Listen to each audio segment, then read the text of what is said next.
I'm sad because my goat just died today. I'm sad. My goat just fell in the hay. Hey, we're all sad. The goat just died today. Whoa, whoa, whoa, whoa. We're sad enough to cry. Hi, hi, hi. Sad the goat just died tonight. We're sad his funeral though will be out of sight. We're so sad, but in a way we're happy he didn't suffer too much.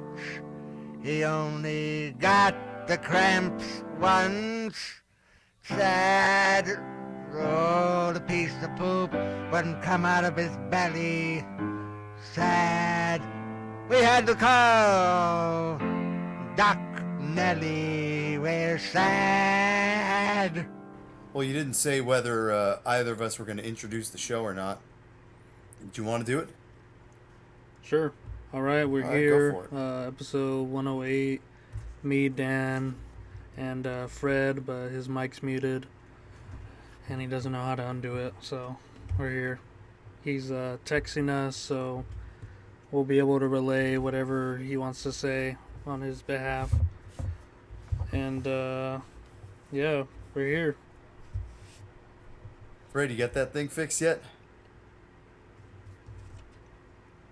Oh God, yeah. I was just my. That was my Fred. That was my Fred impression.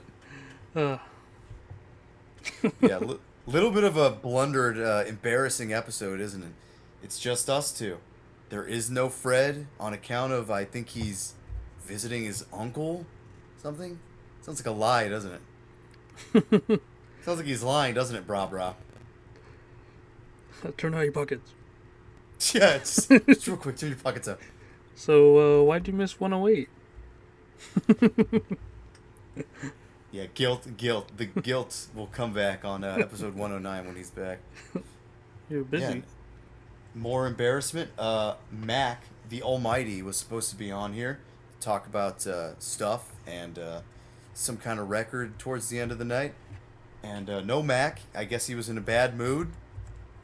He farted too hard. I don't know what happened. And we may. I won't spoil this one, but we may or may not have a guest coming in. We'll see. But There's important things to do before. Yeah, we speculated that might just be taking a shit because this guy posted a meme about 20 minutes while we were waiting. So I don't exactly know. I don't know what's going on. This is sort of a just. This is almost a failed episode that shouldn't be happening, but it's happening. We're doing it anyways. You thought the other episodes were fuck it ones. This is one. Right here. This truly is, yeah. This is not going to last. This might be as long as, like, episode 1 of the show, which was about 57 minutes. I think we just kind of said what we needed to say about the album, and then we got out of there because we were scared because it was episode 1. Yeah. Really freaked us out. Scary. You guys, yeah. I wish the listeners could have heard episodes -2 and 3. Or no, they heard episode -1. They didn't hear episode -2, the original episode where we first met Fred, and I forget. I think we talked about Galicia, right? Yeah, he wanted to talk about Galicia, but Fred didn't ask us. He kind of interviewed us a little bit, but he didn't ask us about the music. He just asked Paul about the lyrics and stuff. Yeah. And we're like, what? Who cares about lyrics, brah? Yeah, I don't know how the listeners feel about that, but I really, unless the lyrics are actually sort of audible and clever and interesting and good, I really don't care about lyrics. What's the best lyrics? Cranium? Yeah, the best lyrics are Cranium. J-Dog would say Deicide, but honestly, I don't fucking care about Deicide fucking lyrics. Open the gates to a manifestation and grant me the powers of darkness. That's cool, I suppose. But yeah, Maybe Holy Terror lyrics are good. Holy Terror lyrics are I never know exactly what they're saying, but I like the vocal patterns of them. Yeah, And whatever I hear from what what I he's can make saying, out, it what I can sounds make good. out, I like a lot. Yeah. But Paul, what you been up to? Did you wake up at 5 in the morning to go golfing? I was is that an interesting story, or is that just like It's alright. I woke, golfing with plumbers? yeah, golfing with the plumbers. I woke up at 4 actually, and then hit the road at 4:30 because our tea time was at 5:30, and I'm driving, and then Josh had to go pick up Arnold Arnold, the boil face. does he still have a boil on his face? No, that's gone. Oh, good. And then the guy who fixed the toilet, James. Okay. Yeah, and yeah, context in the band room. Next door, there's a bathroom, and then it was leaking, and it was getting into the other room. So It was under the amps. There was water under the amps. So we had to get that fixed. It was, yeah. There was probably like mold in the wall. We were all breathing it probably. And now we Mold got to do spores. AC, so that bacteria is a bit frozen. We did get a new AC. Personal question, real quick, Paul. Do you want to chip in a little bit for the split? Yeah, that's why Okay. I wanted to hold off on or not do the Sacrilus Yeah. reissue, because we don't really do reissues at all anyway. No, I don't really want to do reissues. Yeah, There's unless no it's point. like a legendary ass band. Exactly. I'll do a reissue. I wanted to do a reissue for Praxism, so I couldn't get a hold of any of those guys. But yeah, that's a reissue I would do. Yeah, anyone would be lucky to do that, but yeah. I'm So afraid to, I've been just waiting for like a good paycheck. I haven't looked at my bank account. I'm afraid to look. yeah, we'll. Are you ever afraid to look? Uh, I think You go, oh, okay. Do you ever look and then you go, oh, that's not as bad as I thought. yeah, it's more like that. It's like Yeah, it's like, and like- then every once in a while you go, what the fuck happened? yeah, I was like, oh, I didn't know I was wasn't eating that good this week. Then I guess. Yeah, yeah. Well, that's my problem. I eat out a lot. Like before this, I got salmon, the barbecue salmon plate from Makiyaki. I just needed something to eat. Sounds good. Yeah. My Um, dad ate all the leftover barbecue from Father's Day. Come on. He gets one day, not the I had a next. I had a second helping after the barbecue at about like 9 o'clock. He spaced it out. His second helping. Yeah, yeah. Well, that's fine. He can have the rest. He paid for the damn stuff. But yeah, met up and we're driving. He's picking up Arnold, and then he just like zooms past me on the freeway. I was like, "Damn, is that him?" And then he's just like, Who, Josh? "Yeah." And then Oh, you were there's driving on your own? there's always the memes that are like, "Oh, you have a tea time and you have in 20 minutes, but you're 30 minutes away, and you gotta like fucking jam." And that's like what we were doing. And what was it called? Yeah, we just played and it was fun. Josh was he made us something called a transfusion, which is like grape juice and like two bottles of vodka and ginger beer. You were drinking that at 6 in the morning? Yeah, 5:30. Nice. Was it epic? Did it feel awesome to wake up that early and then just start drinking? Good combination. I mean, that's what golfing's for. It's just an excuse to hang out and drink. Well, that's cool. I didn't know you were allowed to drink on the course. Yeah, that's Uh, so that was. You could just bring your own alcohol on the course? Yeah, That's epic. that's a good deal. yeah. They should do that at shows. No, it's not that cool. Shows aren't that cool. No. There was a show this weekend, but I was very tired and I didn't want to go with that band. I don't know if you ever heard of Iron Firmament. You ever heard of that? Yeah, I saw that they're playing on Saturday. Yeah, yeah. All the cool kids were probably there. Black Josh wanted me to go, but I was a tired boy from Friday night. Yeah, I missed out on that one. We were supposed to play Friday, and I was just like, I'm just gonna stay in and chill.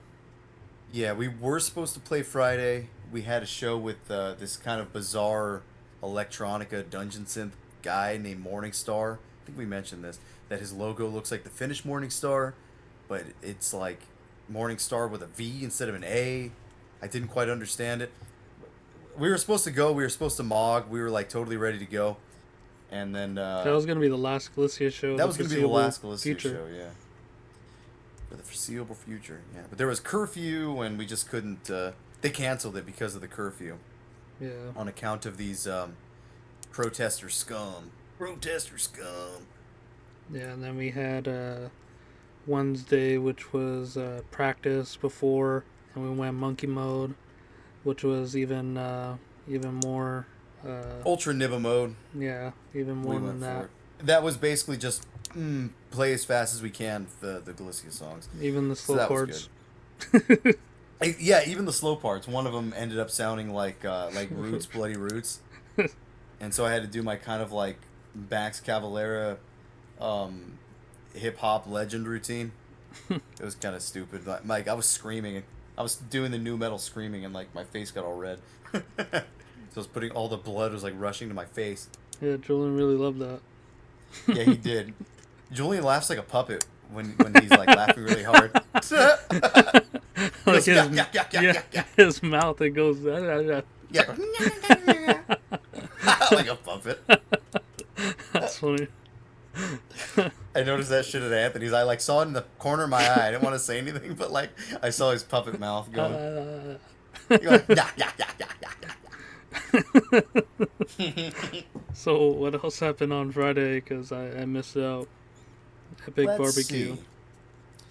Well, we just kind of ate chicken and we ate tri-tip and some hot links, and it was good. Oh man, And- the night before the show, or I think it was the day of actually. Just every single question you can think of was just being asked. I was like, "Shut up!" What do you mean? They're just like, "Oh, who's bringing the food? Oh, I'm gonna bring the food. Napkins. What about drinks?" I Who's gonna bring know. I was like, "Shut up! Just be surprised. Go." Yeah, just bring something. Shut up. Yeah, that was like Vince is like on a whole other level of in my good graces now, because he was not he's not as talkative as they were during this time. I was like, damn. Yeah, I think our guests might hop in right now. Oh, very But, good. Yeah. Anyways, what the hell were we talking about just now? Talking group about chats. yeah, just going needing to off. shut up? Yeah, just like every little detail need to be planned out. I'm like, that's what you just meet up and then plan it out after. Yeah. I think that's one of the reasons. Like, I like hanging out sometimes. Other times I don't, just because I'm not a super social guy. Anyways, like, I can deal with it sometimes. Sometimes it's fun. Other times it's like tedious. And when people are go in the group chat, like every little stupid retard detail has to be initiated. It is annoying. And I think these guys are like new to the group chat, so like they just don't get it. And Marco like kind of never shuts up anyways. Yeah. Yeah. He's about to, though. What's that? So he's about to, though. He was about to. Yeah. Well, he has, but we'll get into that. Yeah. So what else happened? Hannah showed up, the one girl. And those guys are like, I don't know, like I don't know if they're trying to impress her, but they're just like saying the N-word and stuff. And I was like, what? I'm like, they were standing in a circle and they started like doing their like cool guy routine, and then I just sat down. I'm like, I can't be a part of this. I can't be a part of this. Look at me, girl. Hey, girl, who's here? Look at me. No, I don't want to be observed. I don't want to be perceived. I'd like to just sit there and have a beer and kind of relax and have a laugh if possible. Yeah, preferably Drew. around the computer. What's that? Preferably around the computer.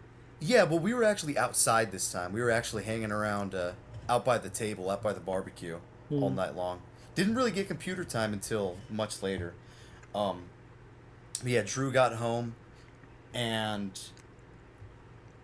You guys all he had the was run. sitting- What's that? You guys all had the run. He was in a bad mood. No, he wasn't in a bad mood. He just was in his room drinking by himself, doing computer time by himself. And we kept hearing him when we would like go piss by the funnel. So I'm like Drew's lonely. I'll go say hello. And I know he likes Julian. We're the death metal guys. So, and Julian can be a chill guy when it's just me and him. And like I imagine that would be cool, me, him, and Drew. But so I tell Julian, I'm like, oh, come on, let's go say hi to Drew. We go in, and then everybody follows us in. And Drew starts rolling his eyes and like muttering under his breath and going, oh, fuck. Like Robert and Marco are there like yapping to each other, and Drew's just like, fuck, dang. Getting angrier and angrier. And I heard later that while Marco was talking to Robert, he like kept touching him and like getting too close and like spitting in his face, which is one to do. Yeah, fucking pissing off the pisser. Yeah, but Robert kind of I just left the room at that point and I waited for everyone to follow and they did. I didn't say where I was going. I just went back to the table. I'm like, I feel bad. I told Drew, I'm like, I didn't know everybody was going to follow me in. All right. I was like, Malus is here. It is Malus. Yeah, I didn't want to give away who the guest was. But it is Malus from, I hope I'm pronouncing the band name correctly, Apokatastasis. Is that right? I don't know, honestly. I just saw the Greek word, and I was like, okay, this sounds like a cool word. Yeah, I just imagine Tony Soprano saying it. Apokatastasis. Apokatastasis. Apokatastasis or something like that. Oh, damn. It's not Apokatastasis. So you don't know Rule 3? Yeah, well, welcome, Malus. Were you even aware of this show? I think you kind of were, right? You mentioned, is this Dan? This is Dan, yeah. It's Dan and Paul, the Galicia Fellows. Yeah. After that album didn't really blow up, but a couple people knew about it. Paul's like, hey, let's do a podcast. And so here we are. We have a few listeners now, and we're sort of in a weird place of not having as many guests as we used to, just because our audio interface, like, now it makes you pay for it. So we kind of, we haven't done this in about 2 months. Have a guest on, and plus it's not, Fred's not here. It's just kind of, our other co-host from Canada ain't here. It's just kind of a little bit of a bizarre era in the show right now. So you came at a perfect time. Yeah, you did come at a perfect time. Yeah, I was late by an hour. When did the show start? Yeah, we only got 15 minutes in. Yeah, we got okay. about like 10-15 in. I wasn't that late, I guess. No, you're good. Well, I was You're slightly, okay. but it only started a bit ago. But yeah, you mentioned the podcast before, I remember. Some months ago. I don't know how many months ago, but I was vaguely aware of it. And you said you might want to have me as a guest, but Yeah. it was just kind of like, just a couple hours ago, you're like, hey, want to be gone? And it's like, sure, I'm on summer break. Out of a job right now. I'm just rotting in my room, so why not? Well, I was gonna say cool, not cool as in not having a job, but cool as in you're on summer break and you're here. So very good. Let me move this fucking Pokemon blanket, dude. My legs are getting hot. Got your Usually legs sitting set at up a in it? desk, very professional style, but tonight I'm just I'm in my recliner because I was kind of falling asleep, waiting for Paul's email. It was on time. What's that? The email. No, I know, but I was still falling asleep. All right. Malus, what can you tell us about your band? I didn't get to 'Cause- talk about Marco being a simp, dude. All right. Much more important things at hand. We'll get to you, Malus. We'll get to Malus. He'll have his time. This is so quick. Okay, so after we pissed off Drew, we went back out, and it's about 2:30 in the morning at this point, and like you heard Julian talk about, at Marco out of nowhere, he's like, "Oh, Julian, if you need me, I'll be in the car. You ready to go? I can practice tomorrow." He's like, "Yeah, I got all my stuff." He's like, "What? What the hell's the matter with you?" I'm like, "What are you doing?" He goes, "My girlfriend's calling." I'm like, "Why don't you just answer it?" And he goes, "Because you guys are racist." What? What does that mean? Do you think we're gonna like yell while you're on the phone or something? I What don't time was understand this why he at? was- Like at 2? This is at like 2:30. Like it's time to leave, yeah, but you don't need to be a fucking freak about it. Just say, hey guys, that was cool. You know, I'm gonna get out of here, man. See ya. It's like why the freak out? Why the Marco freak out? Till next time. Yeah, he lost cool guy points. It was a weird scene. You should have seen it. Yeah, He's no longer allowed to make fun of Vince. That's not allowed anymore. Yeah, Vince is a tier above him now. Always was. Always was. Vince doesn't spit in my face when he talks to me. But yeah. After that, it was. I think we went back to Drew's or something. It was about like 3:30 in the morning when he said goodnight, and that was when we got some computer time. And like I said, Hannah was there with Anthony, and I don't know how this happened, but we ended up sitting and drinking and watching YouTube and listening to music until like the sun came up, which I've never done. I've never done that. That's crazy. And then all of a sudden, I guess Anthony got horny because he didn't say a word about this before. But all of a sudden he goes, all right, you guys need to get the fuck out of my room. And so he kicks us out and I'm like, all right, I'm out. And Robert like takes his really sweet time to get out. He's waiting. I leave and Robert's like waiting for me. And Anthony's like, you gotta leave? You gotta leave? And Anthony puts on that song, you know, the rubber band penis music song. Mm-hmm. The one with all the sound effects. Yeah. He like puts that on, and you can kind of. I heard Anthony in his room. He's like, "I don't want to listen to this." It's like 7:30 in the morning. Like we never went to sleep. Oh, So, yeah, man. Anthony yelling and shit. That was pretty good. And then I've we got only- some Norm's breakfast. I've only seen him like that in the chat. I can't imagine in person. I didn't know it was going to be that violent. What, yelling at us, telling us to get the fuck out of his room? Yeah. It happened out of nowhere. I don't know. Very good. Yes, very good. All right. Yeah, that I just wanted to finish that before we get to the nitty gritty here. All right, I'm gonna keep mispronouncing this band name, Apokatastasis.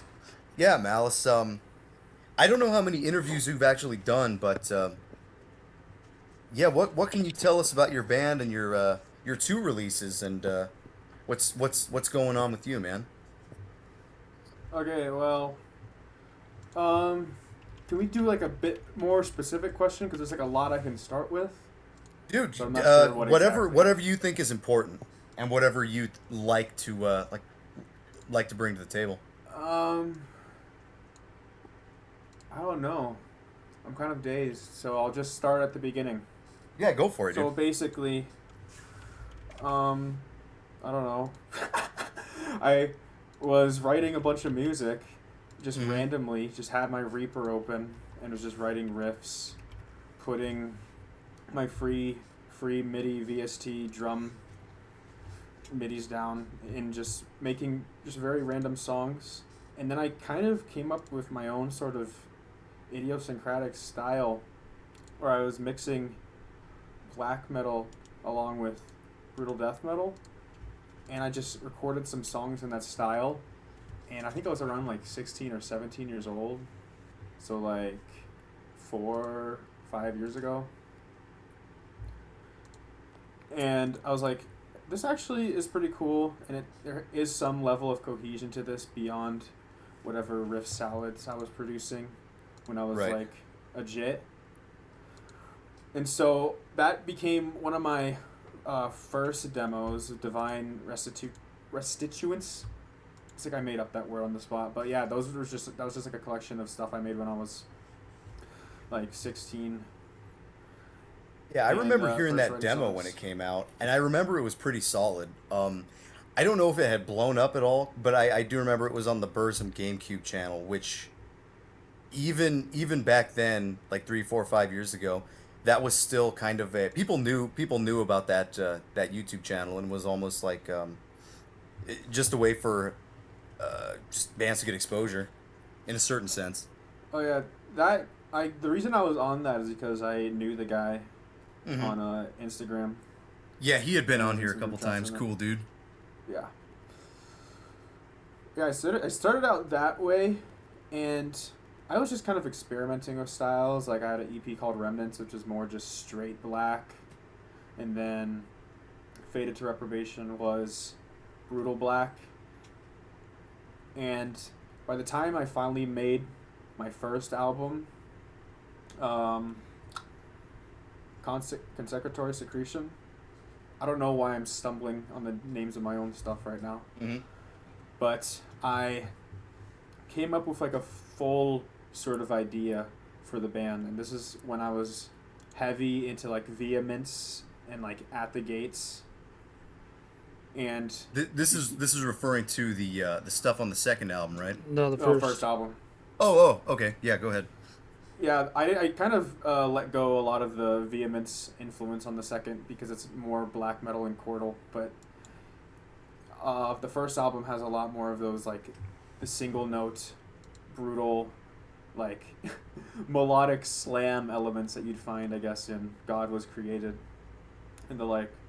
And I find it kind of funny how like I sort of emulated, not exactly, but I took heavy inspiration from Vehemence's style, considering that it's like a heavy anti-Christian band and I'm like a very pro-Christian band. Mm-hmm. And we're both from Arizona. So I just thought that was a funny parallel. Catholic in particular, right?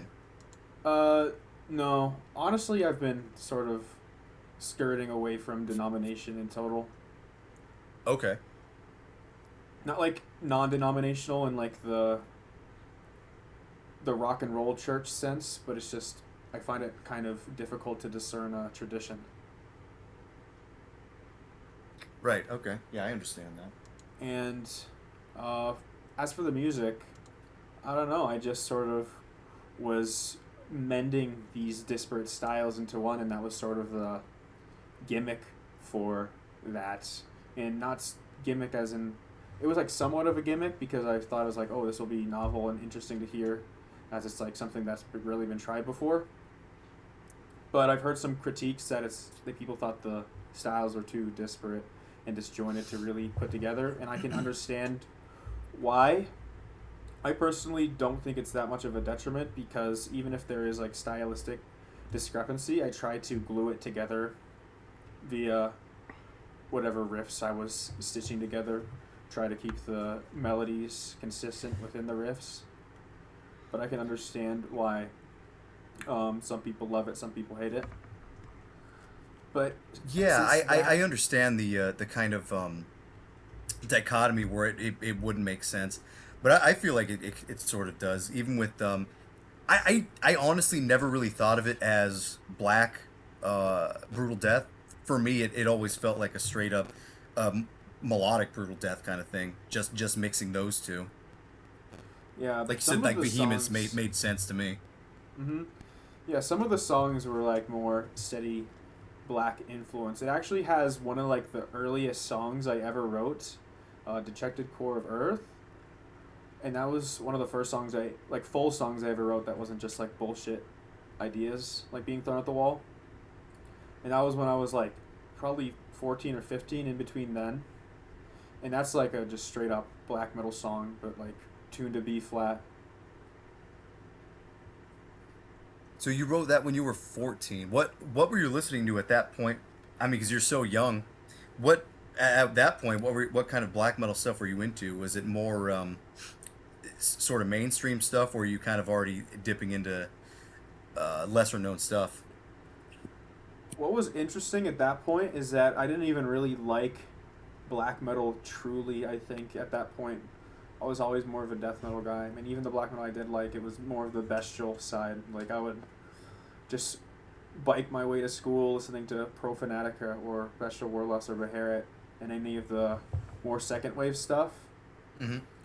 I sort of, I don't say I grew out of it, it just wasn't too in my palate, and I didn't understand the more melodic black metal stuff from, like, out of Sweden as well. Yeah, I'm sure, like, yeah, from... like Sacrament and Vinterland, things like really that. First wave at all. Yeah, I didn't get into that stuff until much later. But for some reason, it ended up being much more in, like, the vein of, like, a very doomy second wave song with all, like, the open chord dissonances and I don't know, it has like a very, like, you know, the opening riff of Freezing Moon. Mm-hmm. I wrote it with like that kind of energy in mind throughout most of the song, and then with like a epic climax that plays this more folky riff, and then it finally goes into like a blast. I don't know what exactly I was influenced by in particular when I wrote that. Sometimes I think when I write songs, it's sort of just like vague impressions of other pieces of media outside of like metal, just like flowing in my brain, and it's like, how can I represent this in a metallic way? And it ends up sounding like stuff that I don't really listen to. What, like emo or something? Yeah, basically. Yeah, well, I've seen some of your Instagram stuff where you're playing guitar. You're like, I'm the king of emo death metal or something like that. Like, okay, that's kind of interesting. Yeah, that wasn't emo death metal came like way later, and I guess that's a good seg into my second album. Right. Well, I always think Dissoltory from Sweden, if there is an emo death metal band. Shoot, I haven't heard that in like years. Okay, you do know the band I'm talking about, though, right? Yeah. They had that Into Right. Eternity and Bitterness album. Yeah, there was like, I just remember it was like one album was like light blue and the one was like red. Yeah. That's what I remember, but I don't remember how it sounded. But anyway, on to emo death metal. That emo wasn't really a thing I was considering until the second album, and even then it was more impressionistic than explicit. Because the second album was mainly like Eucharist, At the Gates, your... Yes, yeah, Eucharist for sure. For when I heard that second album, because I was looking for stuff that would be on like an end of the year list kind of, and your second album, the Withering of Disconsolate, that I had a hard time at first. I'm like, what does this sound like? It's pretty unique, and then I went, oh, Eucharist. Yeah. Maybe not totally, but it's definitely there. It's Presence. I try to, even though I do take obvious influences, I try to interpolate my own style. And that's why it's kind of annoying how, like, I guess, modern metal critique or culture or whatever is very, I guess, insular. I mean, metal is good in a way because of how it's insular, and it's more like, I guess, a self-contained phenomenon. But at the same time, it leads to people being very generalizing of like, oh, this is just Morbid Angel plus Incantation plus this divided by this. And it's like, sure, if you want to have a very surface level representation to like sell freaking, I don't know. Yeah, it's just like just for fans advertise of on Kerrang or something. Yeah. Sure, you can do that, but I think if you're not to sound like a snob, but if you have a brain that can understand nuance, you can discern the type of what the type of music is beyond just the general, I guess, influences you gain from a surface level listening. And while yeah, I am inspired by a lot of Eucharist and At the Gates stuff on there, I also try to deviate a lot, and that's where I guess I get the impressionistic emo influences, because I have a lot of those 7th and 9th chords, and it makes it sound really emo, along with like the 1/6, which is also like At the Gates, but emo also loves their 1/6 progressions, but they do it in a more kind of jazzy way because of the chord extensions and the open chord dissonances, which I incorporate a lot. I know little to nothing about emo. Paul, you might know a little bit about that stuff. I'm wondering what bands you actually like, if any, because you kind of said it's more of a thought process kind of thing rather than influence, right? I think it's more of just like a technique thing, right? So you're using different chordings that are outside of metal, but still can be contextualized within that, right?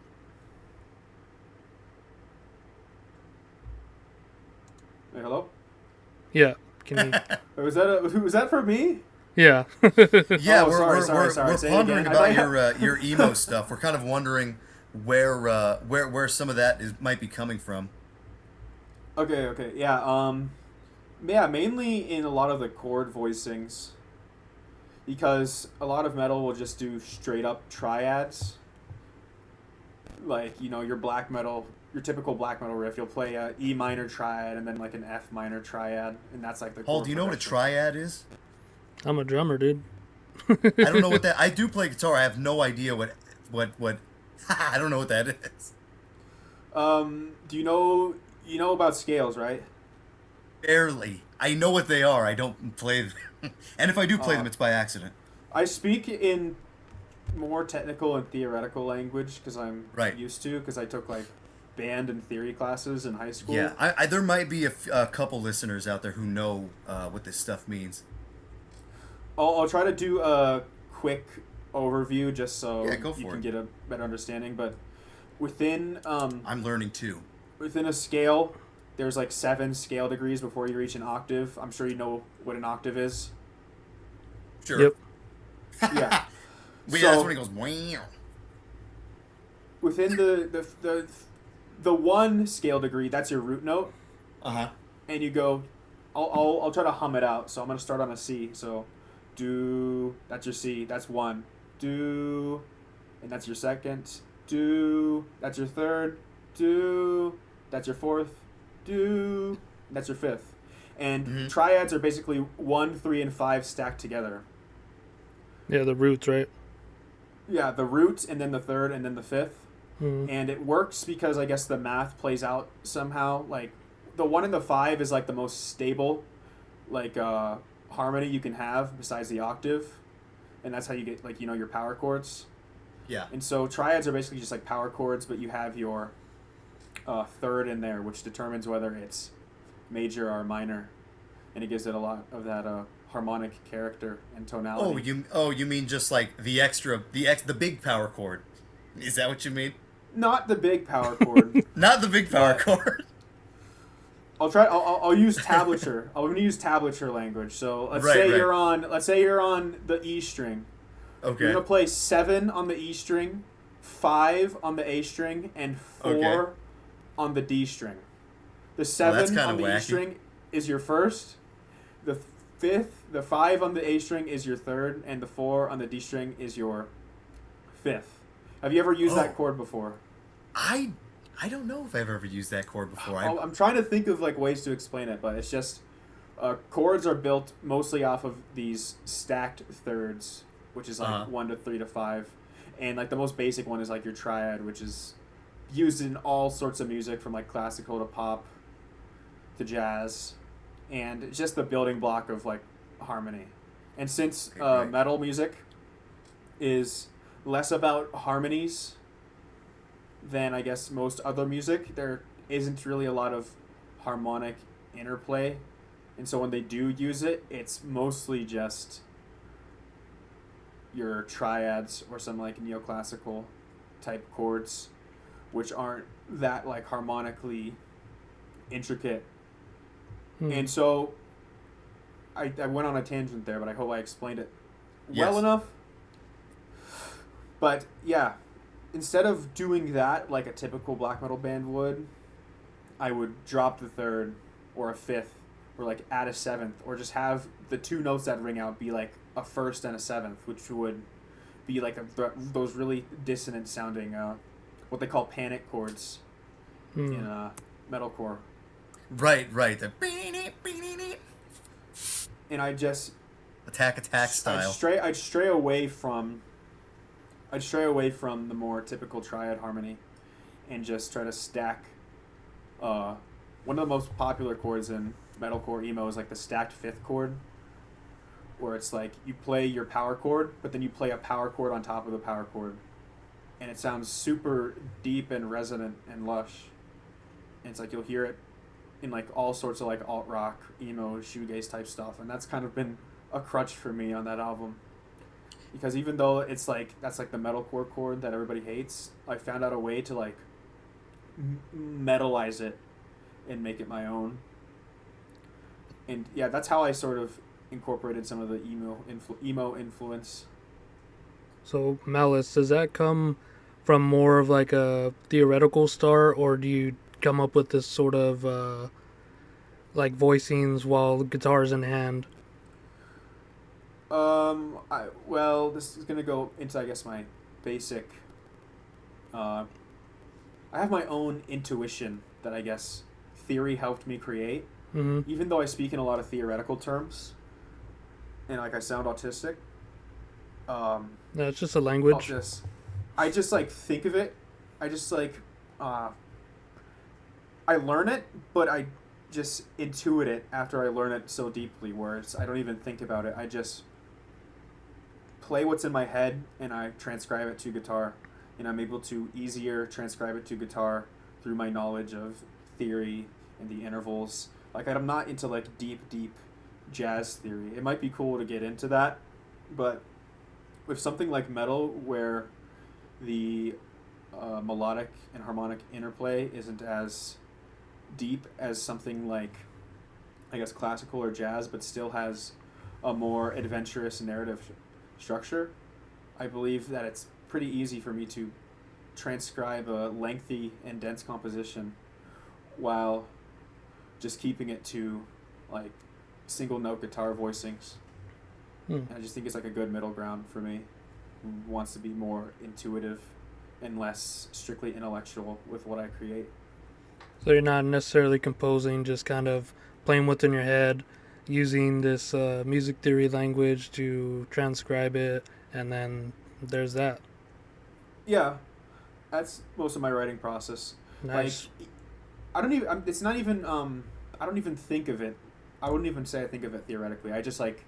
I feel like most guitar players, even ones that aren't aware of theory, have like an intuitive knowledge of like what interval does what. Yeah, Even if they what don't sounds have the words good. for it. Yeah, what sounds good. And with that, your drumming's like very particular in how you program it, especially from the the leap from the first album to the second seemed a little bit more like syncopated towards the riffs rather than just like being beats like they were a bit in the first release. So like, how'd you come to be I guess a little bit more comfortable with like drum programming as it came Savvy. on? Yeah. Yeah, this actually came about because of my friend Jem. Shout out to his band Fanis. And Vile Iniquity. He I heard know my them. album. He heard my album my first album, and he really liked it. But I think his biggest critique was in the drum programming being a bit too stagnant, and it was, well, my new album was also blasty, but my first one was blasty in like the way where it was kind of like obtrusive. Yeah, kind of like imagine gridded out. like those imagine like Viral Load, like with their shitty drum programming just blasting away 24/7, and that's mostly just playing beats. And he, even though I wouldn't say it was as stagnant as like a Viral Load type drum thing, I did take some influence and start making it more flowy, and I don't know, trying to give every instrument a chance to shine.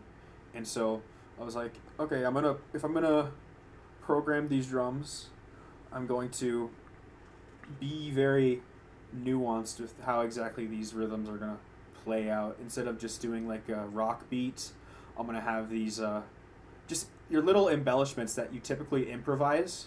Yeah. I just think them out as I'm making the song. Like, I'll do like a little flam here or a little roll there, and just keep it interesting while not like blasting away and doing nothing else the whole time, but also like giving it some space to breathe.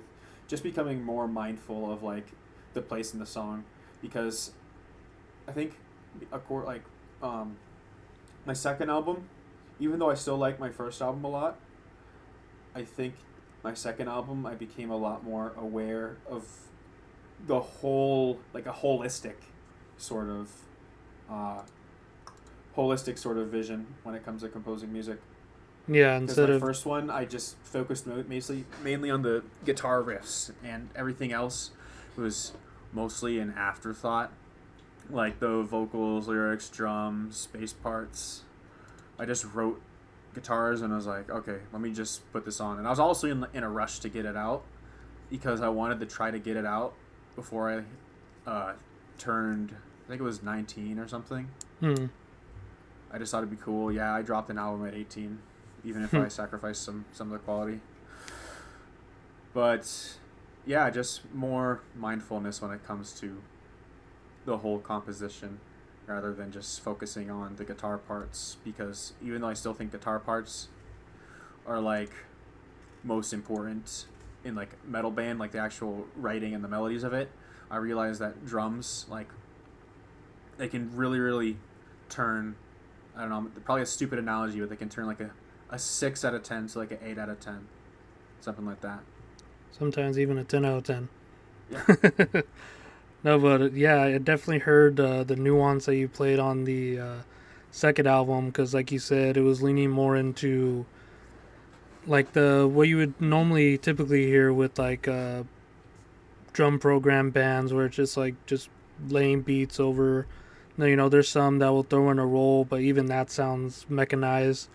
And there's two sides of that coin where you lean into just being like overly played, like inhumanly done, and that's cool in itself. But when you have something going in and programming to sound, you know, like there's some life going into it, it's also giving, like you said, a whole perspective of like each instrument in the band, rather than just being a one-man band out of necessity because you want to show your riffs to the world and, you know, have a backing track or something, you know.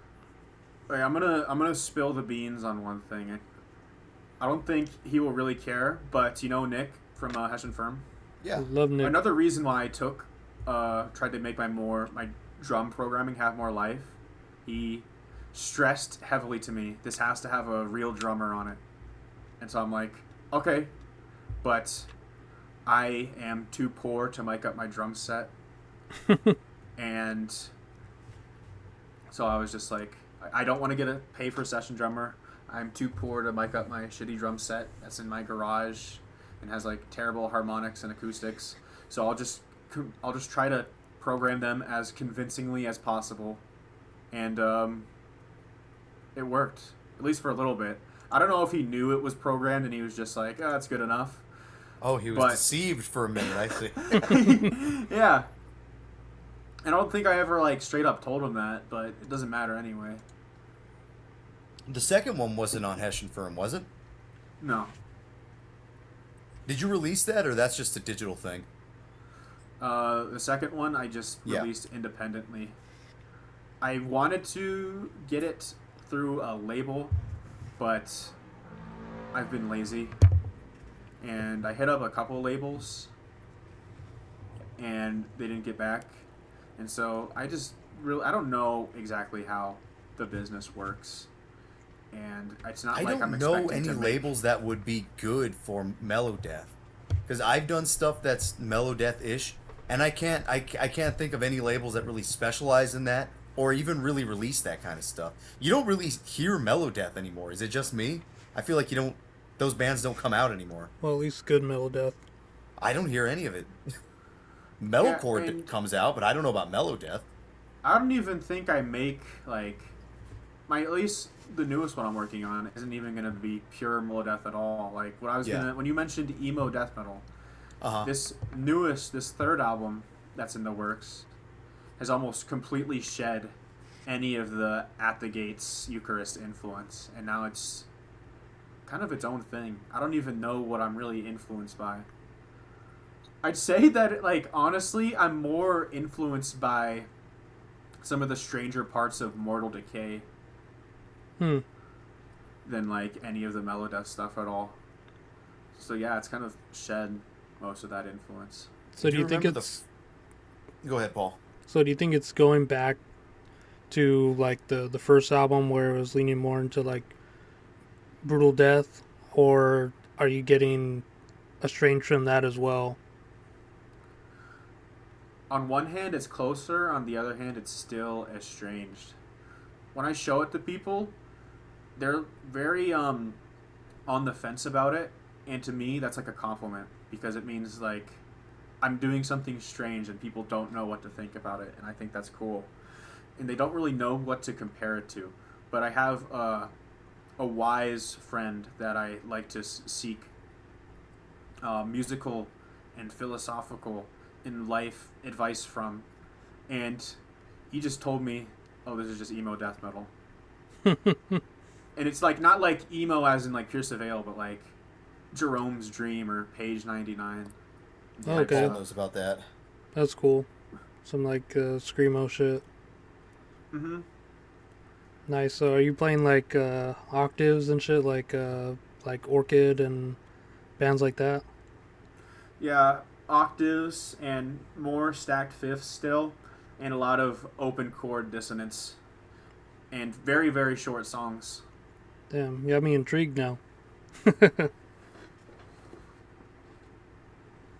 Yeah, because I usually don't like the blending of like, they call it like blackened screamo or something like that. It comes off, I don't know, like they don't know. Gimmicky? No, they just don't know too well about either side of where they're coming from. Right. And this sounds a little bit more grounded and just pure technique. And through your like filtering, it's gonna come out metallic. So it sounds interesting. It's definitely more metallic. It's just I borrow some techniques, and I guess yeah, I still can't come up with like a clear influence, but I guess it rides more the like obscura or like ad nauseum sort of train than like Melodeath. It's very, very off the wall. Like Gorguts Obscura or like the Tech Death band? Gorguts Obscura. Oh, okay. Tech Death Obscura isn't very off the wall. Yeah. Okay. Damn, so you're playing those like Steve fucking kind of weird chords. That's cool. There's not too many bands that sound like that, are there? I remember I compared Human Remains to them. To the Obscure album? Yeah. I think they had like a band after that went into that same sound, but I mean it was the same members basically, so not that big of a difference. It's like if you wanted more of that sound, then there you are. Yeah, I mean, that sounds promising. I was impressed when I heard the first album. I really didn't know what to expect. I think for a minute I expected something very disjointed. I'm like, black metal mix. What is one riff going to be black metal? What is one riff going to be brutal death? And it's kind of just going to be this back and forth thing.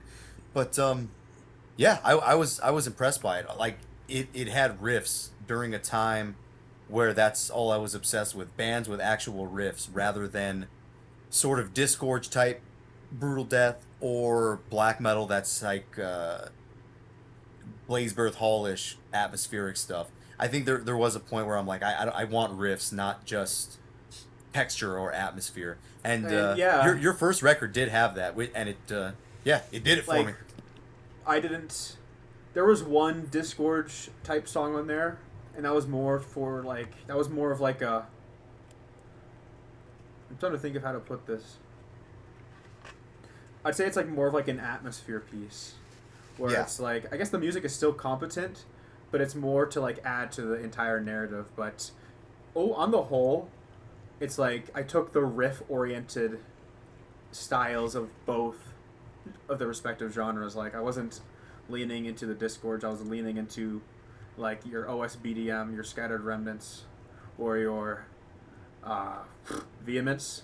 And for black metal, I was leaning into the Dawn and Sacramentum and stuff. So yeah, those bands have riffs. Those bands are a little bit more akin to actual heavy metal with real guitar playing, kind of. Yeah.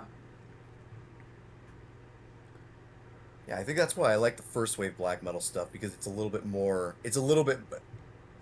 like thrash without being actually boring. It's interesting. I will say though, I wouldn't say my newer stuff has less riffs. I still think it has riffs, as in it's like distinct phrases and motifs and stuff, but I'd say it's a bit more on, I guess, the progressive axis where a riff starts and ends, it gets muddled, and it sort of changes. I'd say it's kind of like a Pierce from Within song, where it's like you have the meat of the riff, but the tail is always changing and like developing into something new, and nothing really repeats fully. Yeah, I think that's how. And it's just like reintroduced patterns. It's kind of how Disgorged was. Is that what you were thinking? Yeah, that's how Julian explains Disgorge. Like every repetition of a riff is like have a couple notes off, and it doesn't really recycle into playing over and over again. It's like just constantly something else, but you know, on a textured level, you just can't really hear that unless you're like actually trying to play the riffs like Julian does, learning it from the inside out. Sometimes it's easier than you think. Like sometimes when you hear something like Disgorge, you're like, this is a bunch of noise. I can't listen to this. Come back to it in like a month or two. You go, oh, this is pretty clear. I can actually make out everything. Yeah, Disgorge, I think, took the Suffocation style a bit too far in some respects. Because Suffocation, that's like the Suffocation thing, and that's why Disgorge leans so heavy into it. It's just like Suffocation on crack. But because the style of like extreme brutal death metal is so texturally monotonous, it's like you have to have a certain type of autism in your brain in order to like really, really understand and care about that music. While me, it's just like I understand that they're doing something. I can see these notes on the tabs are have some sort of logic to them, but just because it has logic doesn't mean it has soul. Yeah. And that's kind of how I feel about some of the Disgorge. I like the last album, though. The last album did some new things, which I thought were interesting. I think more than ever right now, I'm appreciating brutal death more than I ever have before. I've kind of been immersed in it in the past, I don't know, 4 or 5 weeks, and I'm still actually interested in finishing albums. I'm like going a few albums a day. And it's been, I don't think I've ever been so interested in brutal death. And I'm having much more of an appreciation, even for like the super noisy stuff, like Disgorge and Trichomoniasis and things like that. Yeah, I still like Disgorge. I think Disgorge is like a pretty good band for like the style. I don't like Consume the Forsaken was a bit too much for me. I feel like they still had a decent amount of consistency on the first 2 albums, and I really liked the last album for some reason, even though it still had that. I think just Consume the Forsaken was just a bit too monotonous for me, but overall I'd say they're good. But have you heard Nithing or Effluence? Yes. Mm-hmm. I know Nithing, is that, I know that band. Nithing? Nithing. Yeah, the one with that the is when face on it. That's when it becomes just bad, in my opinion. I thought that one was good. I was impressed by it. It's I don't know. I find myself appreciating stuff like this more. The new Standard Elite kind of stuff where it's all. It doesn't quite sound like Brodequin, but it's. I think it's supposed to be in that sonic style, if that makes sense. I don't know if I'm just being filthy, but I just find it bad because it left behind all sense of like structure and melody, and it's just pure brutal textures. It's like it's not even Disgorge at this point. It's like Enmity. It's like that. What's that other band, Paul? You were showing us with the drummer. We fucking talked to him. Incenithrak. Yeah, have you heard that? Yeah, like the free death shit. Yeah. That and like Effluence. I don't know, that stuff is too far for me. I'm not a fan. And I don't know, it seems more like analogous to noise music than like metal. And it reminds me more of like the black metal. The black metal equivalent would be like your War Cult Supremacy. Yeah, I mean, I get that. I don't think everybody has to be a fan of it. I personally just think that that it has a place in that scene, or within that sound. just some of these bands that are able to go as far as they can with it, whether people like it or not. I think just just doing it, just doing something like that is interesting to me. And maybe they have structures, maybe they don't. It's sort of hard to tell sometimes, but I do get a kick out of stuff like Nithing sometimes, or Yeah, Last I Days just of think Humanity. it's oversaturated because that's like the whole NSE sound is like Brodequin ripoffs or like slam with ping snares or just like disgusting textural, like atonal, anti-structure brutal death metal stuff, and it's like Yeah, it's. I understand it's. I think I wrote like a review for Hessian Firm about Consume the Forsaken, and I understand that this has like a place in a sort of novel way, but it's novel for like a reason. It wasn't meant to be emulated by a bunch of other bands. Like it should do something new. Like I can accept like a Slayer clone or like a Morbid Angel clone, but a Disgorge clone is Impetigo clone. Yeah. Yeah, because Whatever like, that band was called, that Sperm Canal or whatever. yeah, because that you're just kind of going more lateral with it instead of like moving it forward, right? Like as a genre. Yeah. I get that too. I mean, at some point there has to be where you can't just like every single one of these bands because you like that kind of music.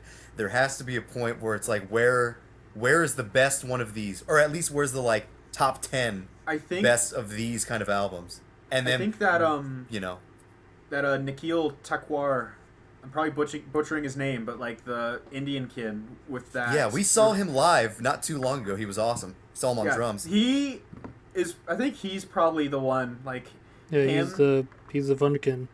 him and Defeated Sanity are like pushing brutal death metal. I to think where I think it should be.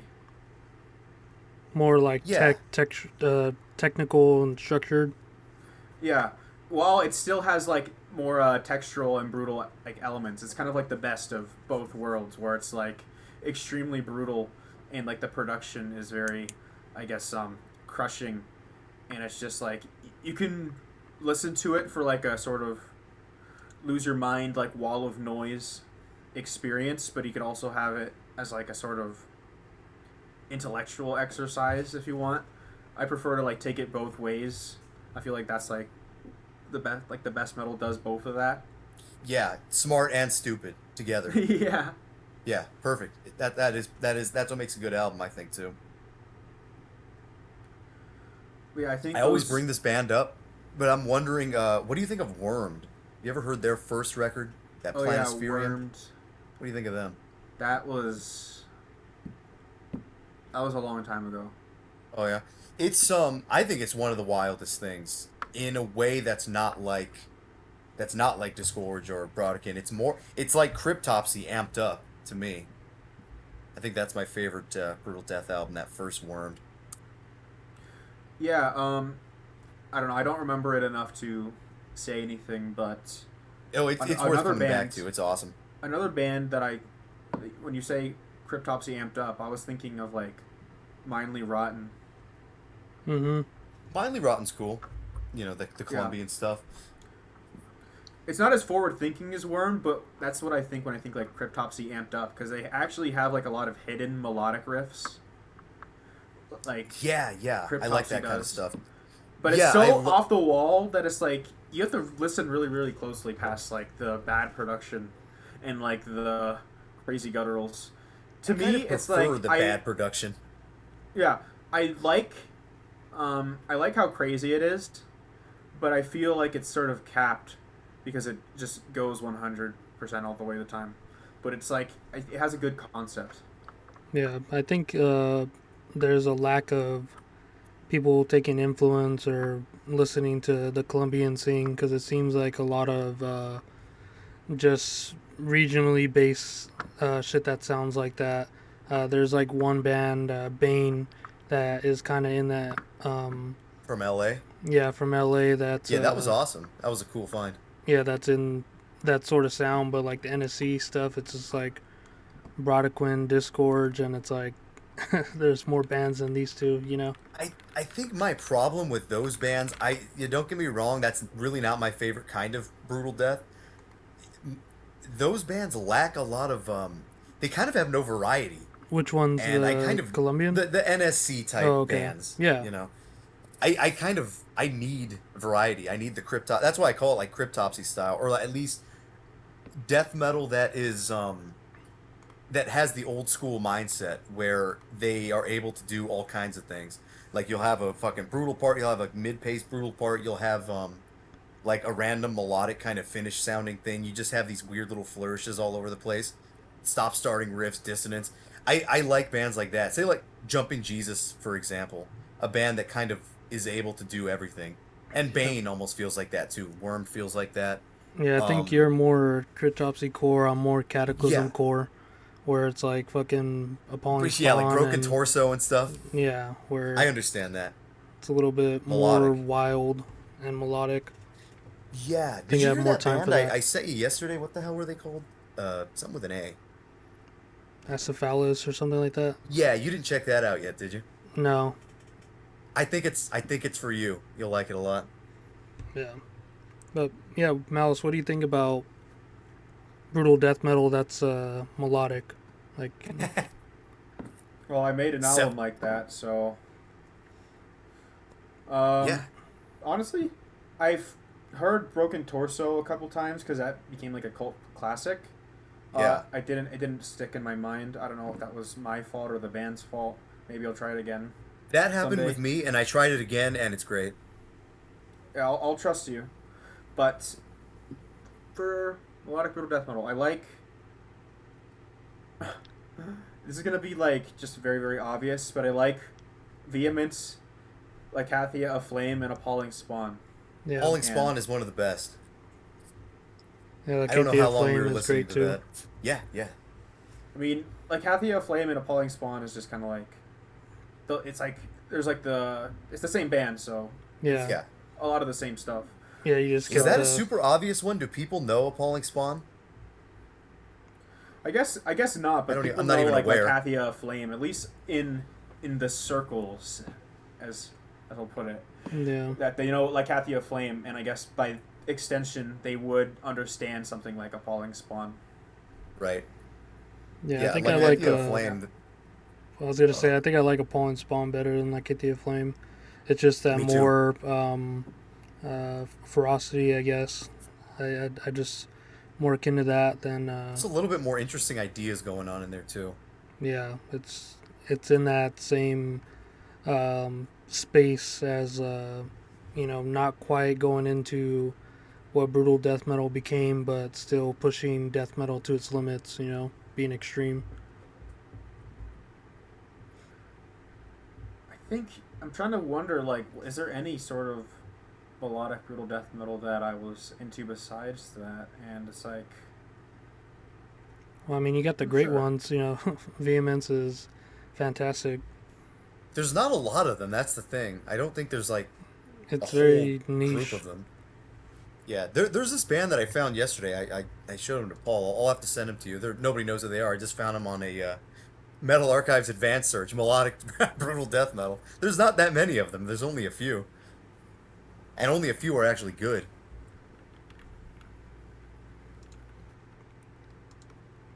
There was a point that that Jub made, I think when he was talking about Clean Flesh recently, that there's a lot of these little sections in certain like older brutal death metal bands that are like how would you even call them?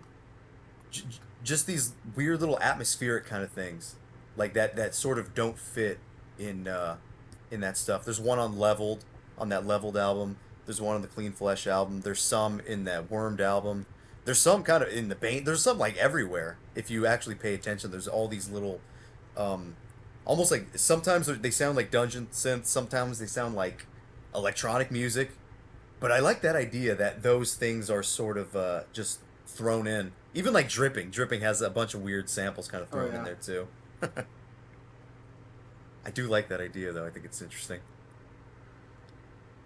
I know Effluence adds like a lot of extra instruments to their stuff in order to add to the chaotic soundscape.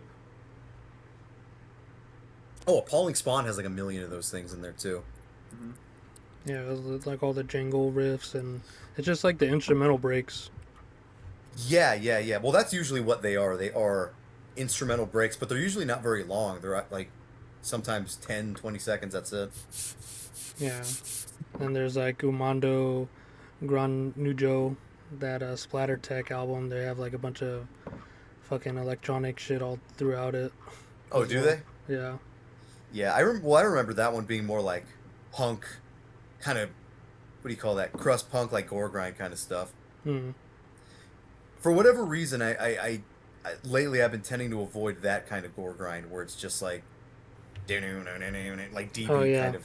I don't know. That's losing me. That is straight up losing me. I've Too kind of had punk. enough of that. Too punk. Impetigo is still okay. That's like the only band that's that old and that kind of gore grind where I'm like, I don't mind taking influence from this because it's kind of the best. Yeah, but Malice, I think that there's a band that I particularly enjoy a lot that I think you would too. You probably heard of them maybe. Nephis. They got the EP Transfiguration to the Ancients Form. Right. Transfiguration. I think this That's is the one with the big something buff dude in the vat, and he's got like those little insect little things. yeah, little insect men Oh behind him. yeah, I'm not aware of this, but this looks interesting. This looks like I have no mouth and I must scream. Yeah, I put it compared it to like the reissue art of Demilich, where it's like that uh, that creature there, and it's like, oh, what do you do if this dude from the Nephis album smacks your girl's ass in the crowd? It's like versus these two guys. But yeah, I think that you would like a lot of the just guitar playing in this in general. There's nothing that I hear that's quite like it. I don't know And that I would call it brutal death metal, but it is fucking wild. it's very just technical Yeah, death metal, it's crazy stuff.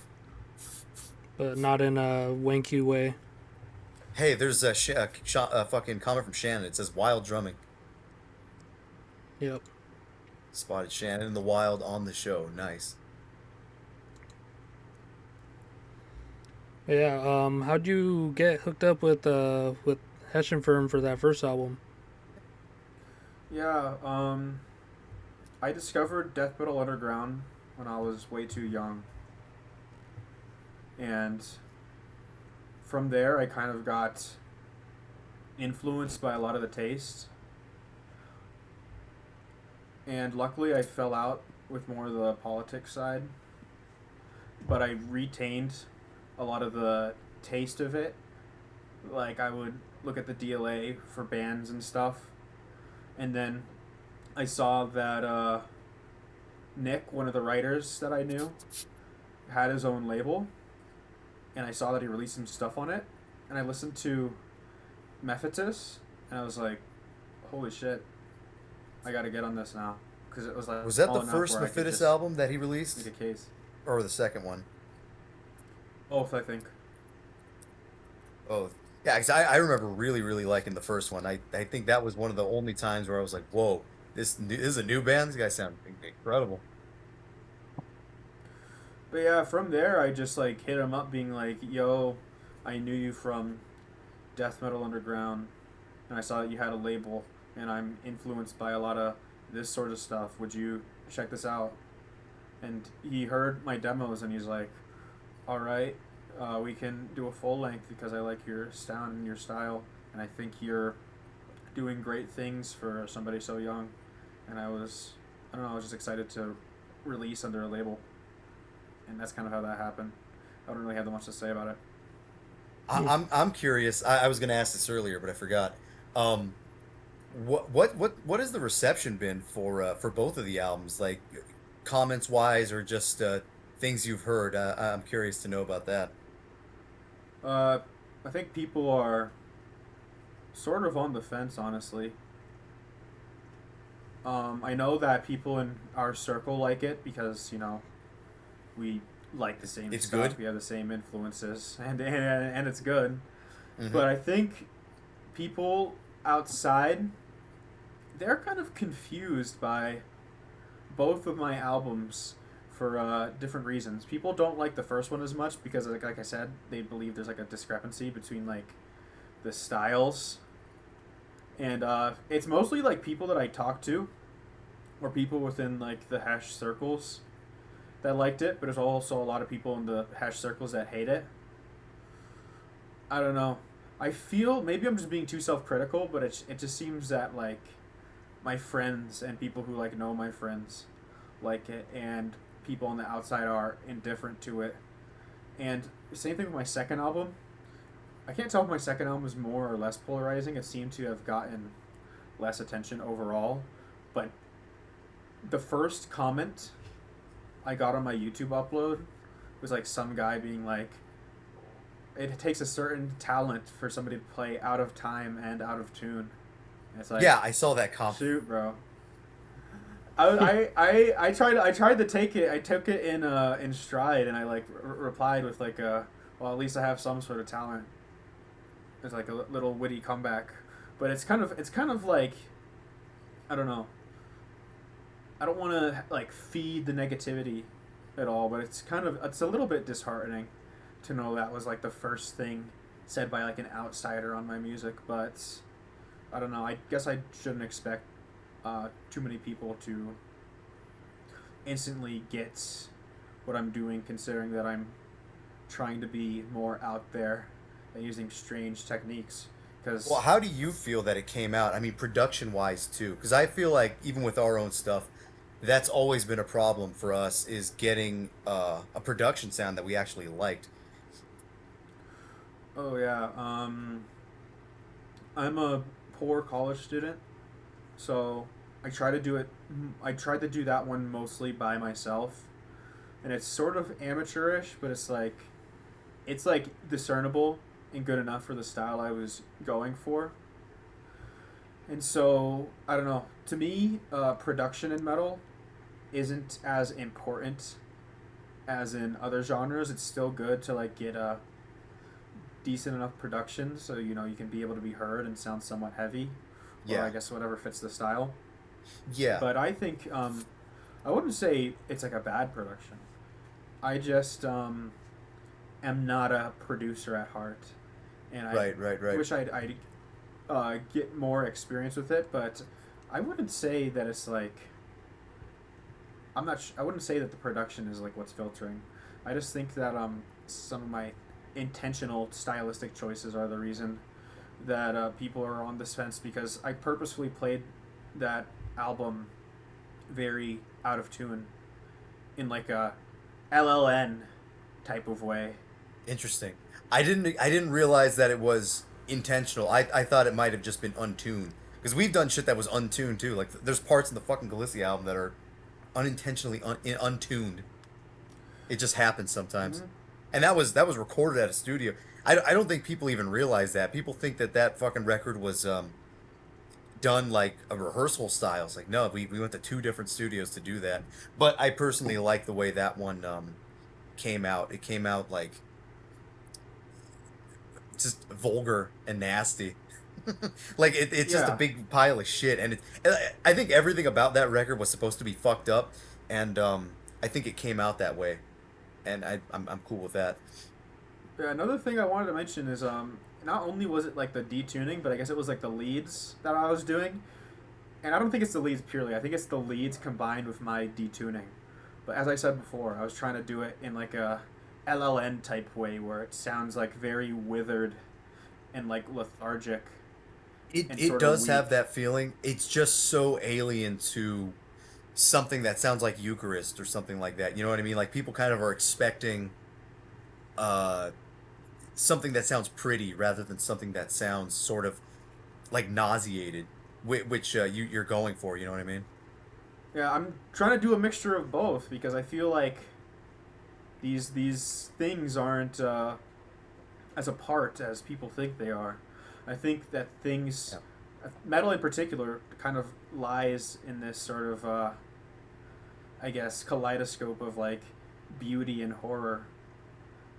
And I just think if you're able to sort of ride that wave, you're gonna make something unique and special and cool.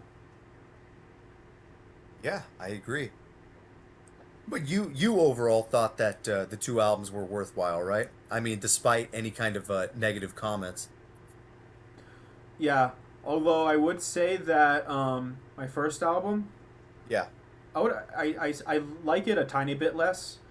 I'd say I probably like, if I were an outsider, I'd like give it like a, I don't know, like a 7 or a 7.5. Well, I think not to glaze myself. I think my second one is like a 9, near perfect. Honestly, It's I wouldn't change it's anything about it. Besides, as like, an maybe like outsider, I features like and both of things. the albums about equally just because they are so different, and it was surprising to hear like both of them were. Even when I heard the first one, I hadn't really been hearing anything that sounded like that. And by the time the second one came out, I was surprised that it didn't sound really similar to the first one at all. It sounded completely different. Mm-hmm. It was just it was a good it's kind of like a good unexpected thing for me, and so I see them sort of as both valid. Not really, it doesn't really matter that if one is better than the other. For me, I think it's you've kind of created two different atmospheres under the same name that can kind of, well, they're still sort of techy enough to be the same band. It sort of retains that, so that's kind of an interesting thing. Yeah, for me, I'm kind of removed from like imagining what like an outsider would think, Yeah. because to me this is just my band and I do what I do, and everything to me is like my sort of vision, so I still see it as like cohesive at the end of the day. Right. I mean, I guess I'd understand it if I like moved from like, I don't know, my current album to making like thrash metal. Then it would be like, yeah, I'm just not giving a shit. But I still believe there's some sort of tangential line that leads from one to the other. I don't know. I don't know how many good thrash metal bands there are these days. One of the last Mhm. ones I remember was Entrench from Sweden, but that was like 2011, Yeah. 2014 or something. So both of you have heard the first and the second albums, correct? Yeah. Yeah, yeah. I have the first one. The Yeah, I second have one you the didn't do first one that. too. You didn't do the CD, right? I didn't do a CD for the second, and Right, Nick right, right. printed one for the first. Yeah, I have the first one. Mm-hmm. It's good. Hopefully, I'm gonna get one for the second out. But um, this might be a dumb question, but I know that you said that you're big into riffs earlier. Uh, I'm sort of stepping back from that as of now, just because Mm-hmm. I'm sort of appreciating all sorts of black and death metal. But yeah, what was your question about that? I was just wondering if you see my second album as being like less riff based. Oh, I actually kind of see it as more riff based. Because Oh, when I'm really? talking about riffs, I mean stuff that's like that's closer to traditional heavy metal. I think that's what I kind of mean by that, and Oh, something that's a little bit more dynamic. So I kind of think that your second one is more riffy than the first one. The first one might be a little bit more textured, if that makes sense. yeah, I guess You know, so. I was thinking more as in like when I think of riff based, I mean like sort of like squared. Like we'll play this 4 times, then we'll play this 4 times, which I don't really do. Hmm. no, I just mean like actual riffs. Ah, okay, okay. Rather than bands that don't do that. Mm-hmm. Like Mm-hmm. what insert whatever atmospheric black metal band doesn't have riffs. They have melodies or something. You know, Yeah. that stuff is for the most part kind of boring. Yeah. Paul, what about you? Yeah, I can hear what you said about the first album where it was like kind of hearing more of like, okay, here's the brutal part, and then you'll hear it repeat 4 times, and then it comes into like a black metal melody. Whereas in this second album, it seemed like it was more like fluently going into transitions and stuff, and it wasn't so like gridded out. And Mm-hmm. I think I do like the second one a bit better. Like it's probably like like an 8 out of 10, and then the first one's probably like 7.5. So not that big of a margin of difference, but 7.5 is good. I was gonna say if you go 7, that's a little too low. I no, think for me. no, 7.5 to Right, to right. 8. You Yeah. know, because Okay. like Dan said, it was just 7.5. That's like a hot chick. it was just surprising to hear the differences, but you could still hear like the underlying apokatastasis, in it. Mm-hmm. So, and I think the drums were just like a big improvement on that second one, which also helped contextualize the transitions from riff to riff, rather than like, okay, you hear one beat stop, the next one starts, and it's obviously like at a halftime tempo or something, whereas you can do like a drum fill or interstitial drum part to make that transition into the slower BPM, if you know what I mean. Yeah. Yeah, so I think it was just a little bit more like fluid there versus something that's like solid. Yeah, I've been leaning into that stuff more and more, and yeah, that's why I guess when I think riff based, I always assume it's like more of like a solid versus fluid thing rather than like the technique of riffs, because it still has riffs. It's just that the riffs are more like evolving. Yeah. There's a place for that kind of stuff too. I mean, that's usually what people want when it comes to bands. They're like, I want the riffs to kind of build upon each other rather than just random riff, random riff. I can do both, but I think I may prefer the random riff kind of stuff, the riff salad, rather than a thought out kind of building block of a song. But that's just me. I know people don't. That's not. I know people don't like riff salad kind of stuff, but I like stuff like Death Yell from Chile, where it's just a bunch of crap like thrown together.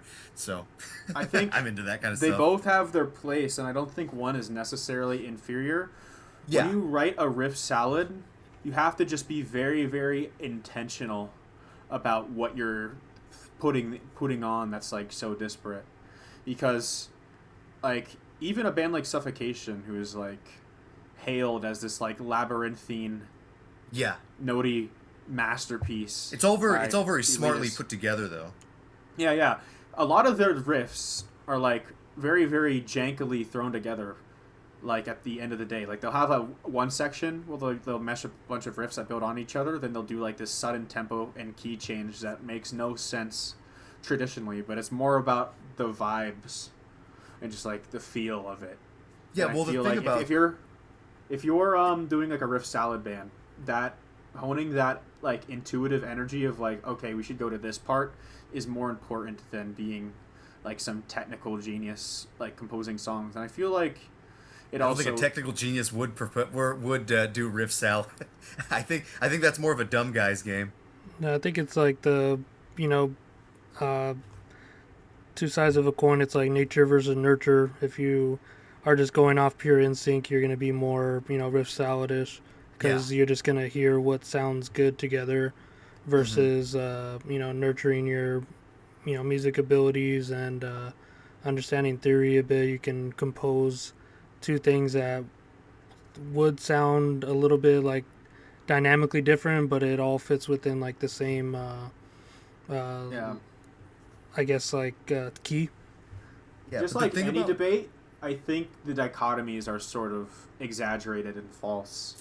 Where it's like you don't have to have one or the other. Like the best is usually writing somewhere in between, where it isn't just this like soulless, technical, like I don't know, computer of like a freaking song, but it isn't just like caveman, like jam sesh stuff either. Yeah, it's like a brain drill and then like just like tough guy hardcore or something. Where like best bands, like you said, toe the line and know when to employ that composition. And I guess that's more of just like a another like intuitive, I guess, resource so you can do the right songs. Like definitely, Axis of Advance has that for sure.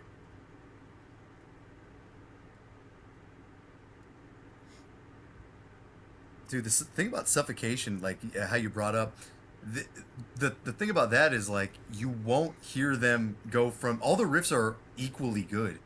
You won't hear them go from a good riff to like some generic thrash riff or generic like massacre riff or something. They're all very equally put together. I think that's a big part of it too. Everything has to be sort of at least intelligently written like that. You know, it can be a random thing, but it sort of has to match either the intensity or at least some kind of vibe that the last riff had. You know, while being bands different. bands can be modular if like the modules that they implement are like well thought out in and of themselves and enjoyable. And that's why a band like I guess At the Gates or like Incantation can have what my friend called poop riffs. Poop riffs. Yeah, poop riffs. Which It's one's the poop basically riff? just imagine you're like very like boring average like archetypal like 0 1 3 4 type of Okay. death metal riff. Yeah. You can have those in between if they like contribute to a larger whole, but it has to like it has to like care about context more than I guess a more advanced like modular riff would, where it'd be enjoyable on its own. So I feel like each style comes with like its pros and cons. Yeah, I think that's where people have to be careful when they start to mix genres, because there are bands that obviously that have mastered that, and there are other ones that will never be popular because they are too... Wait, excuse me.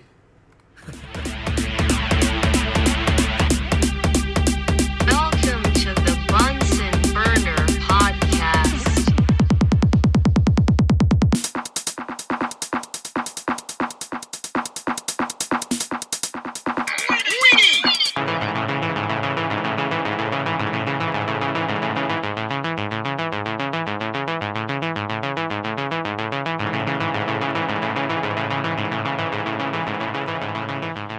Alright, we're back. Yeah, we're back. And now I'm chomping on a chomp. Ugh, it tastes Didn't- gross. It didn't doesn't have any you- sugar in it. Didn't you send me a DM saying we were going to talk about Molested? When's that going to happen? Yeah. Hmm. Well, do we want to just get right into that then? I mean, Yeah. Unless anybody has any other points to bring up. No, we're kind of all just talking out our ass. That's true. Yeah, how was that for... I didn't have any questions written down, and we kind of just... Like 2 hours before the show, you were kind of briefly invited on. That wasn't too bad for no fucking notice, and no notes, and no nothing. That was okay. What do you guys think? Yeah, I'd say so. You can be honest. You can be honest, Malus. You can say, you guys suck, you're unprepared. I prefer it when it's just like a casual conversation as opposed to really like strenuous sort of thing. Yeah. We're never prepared. But yeah, we wanted to discuss Molested's first album. Well, we didn't want to discuss that. This is actually a listener pick from a guy from Instagram named James. He wanted us to do this one. I was getting to that. Oh yeah. First album, Well, you said Blod-draum. we. Yeah, because we Did you know picked. it was? Yeah, but did you know it was a guy named James? No, we picked the album out of the list of albums that were submitted, so we wanted to Right. do this. Yes, we did want to do this. In fact. Yeah, so this was recommended for us to talk about, and this is just a great album that I love. I know Dan at least likes it, and I know Fred loves it. It's pretty good. It's pretty good. Yeah, I'm familiar with this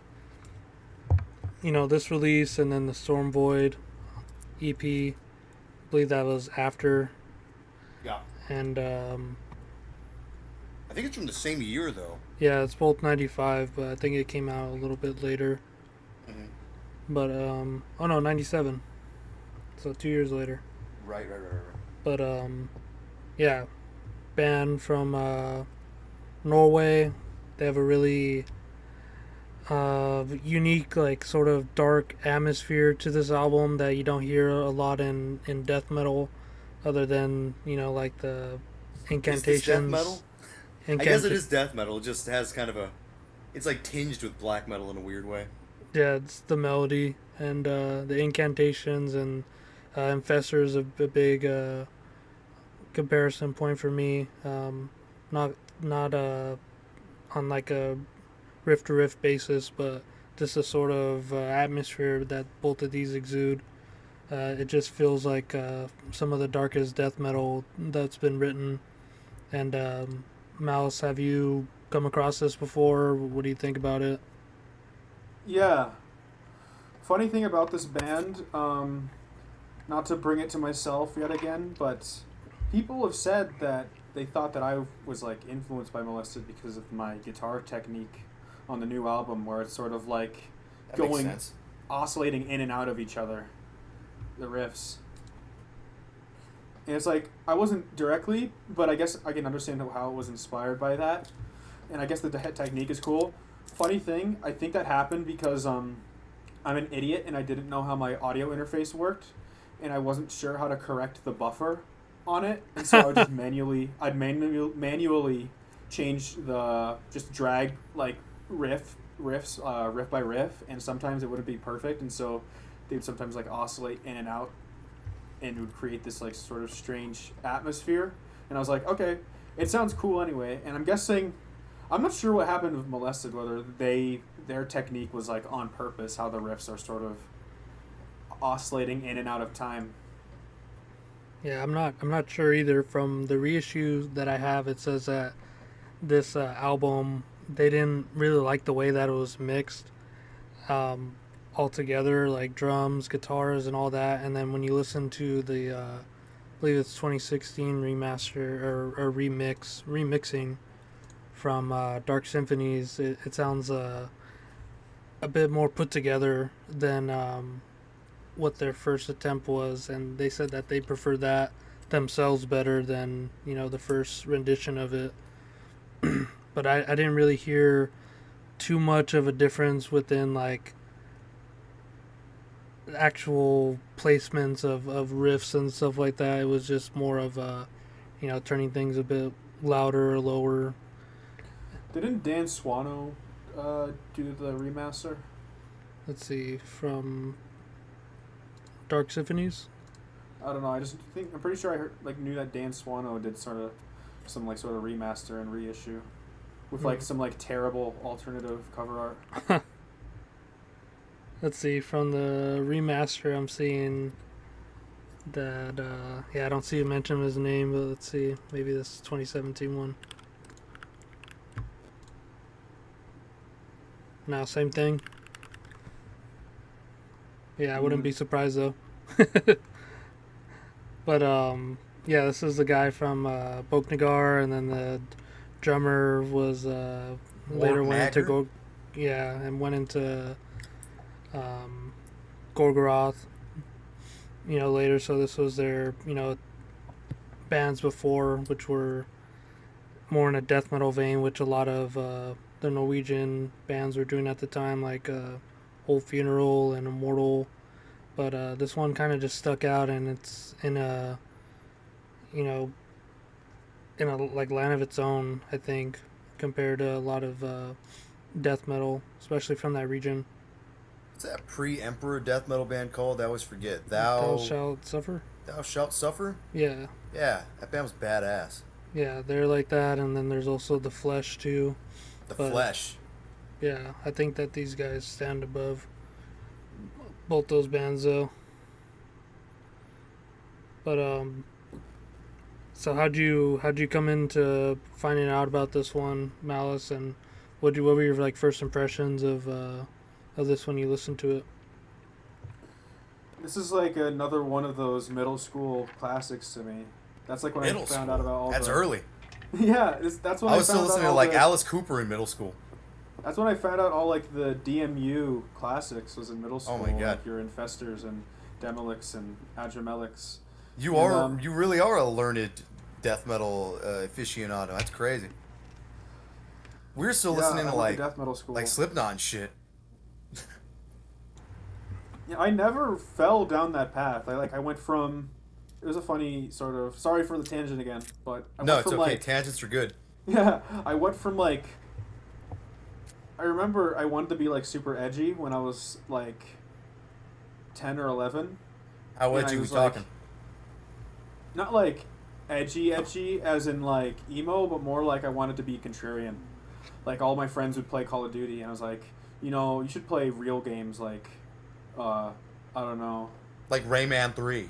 Yeah, like Rayman 3. And then from there, I got into like Doom. And it's like I heard the Doom soundtrack, and I was like, yo, this kind of rocks. And then I saw that they just stole a bunch of metal riffs. And I listened to some of it, and that's how I kind of had my first taste of real metal. And I was like into like Slayer, Metallica, and Pantera. Then I just got into death metal from there. And through my, I don't know, some sort of black hole, I found my way onto Death Metal Underground and found a bunch of these cult classics. And I was such a Molested retard in was one of 6th them. grade that I had all the System of a Down CDs. I don't exactly like how exactly I found it. I think it was just like a YouTube recommendation. Because this was like 2017 or 2018 when I found it. And yeah, Maybe I don't know, me too. it's hazy. It's hazy, but I remember hearing it, and it was really weird. I actually was on the fence about incantation type death metal for a long time. I was one of those people who thought it was just aforementioned poop riffs over and over again. But I slowly got more and more like attuned to that sort of style. And I feel like I liked Molested more than Incantation because it had the atmosphere, but without the poop riffs. It was like actually melodic. Yeah, the At riffs least were in the like shit. a more obvious way. These are like toothpaste riffs where you keep squeezing the tube and it doesn't stop. Mm-hmm. Yeah, poop riffs opposed to the riffs the Toothpaste shit. riffs. Yeah, riffs the shit. Yeah, Yeah, I was really big into it early on, and I've sort of retained that. I wouldn't say I got tired of it. It's just that I've just discovered a lot more music, and so it's just more of like a, once every, or a couple times every year, rather than like once every week. But it's still like I'd say that it has the same level of quality as I said it would have back then.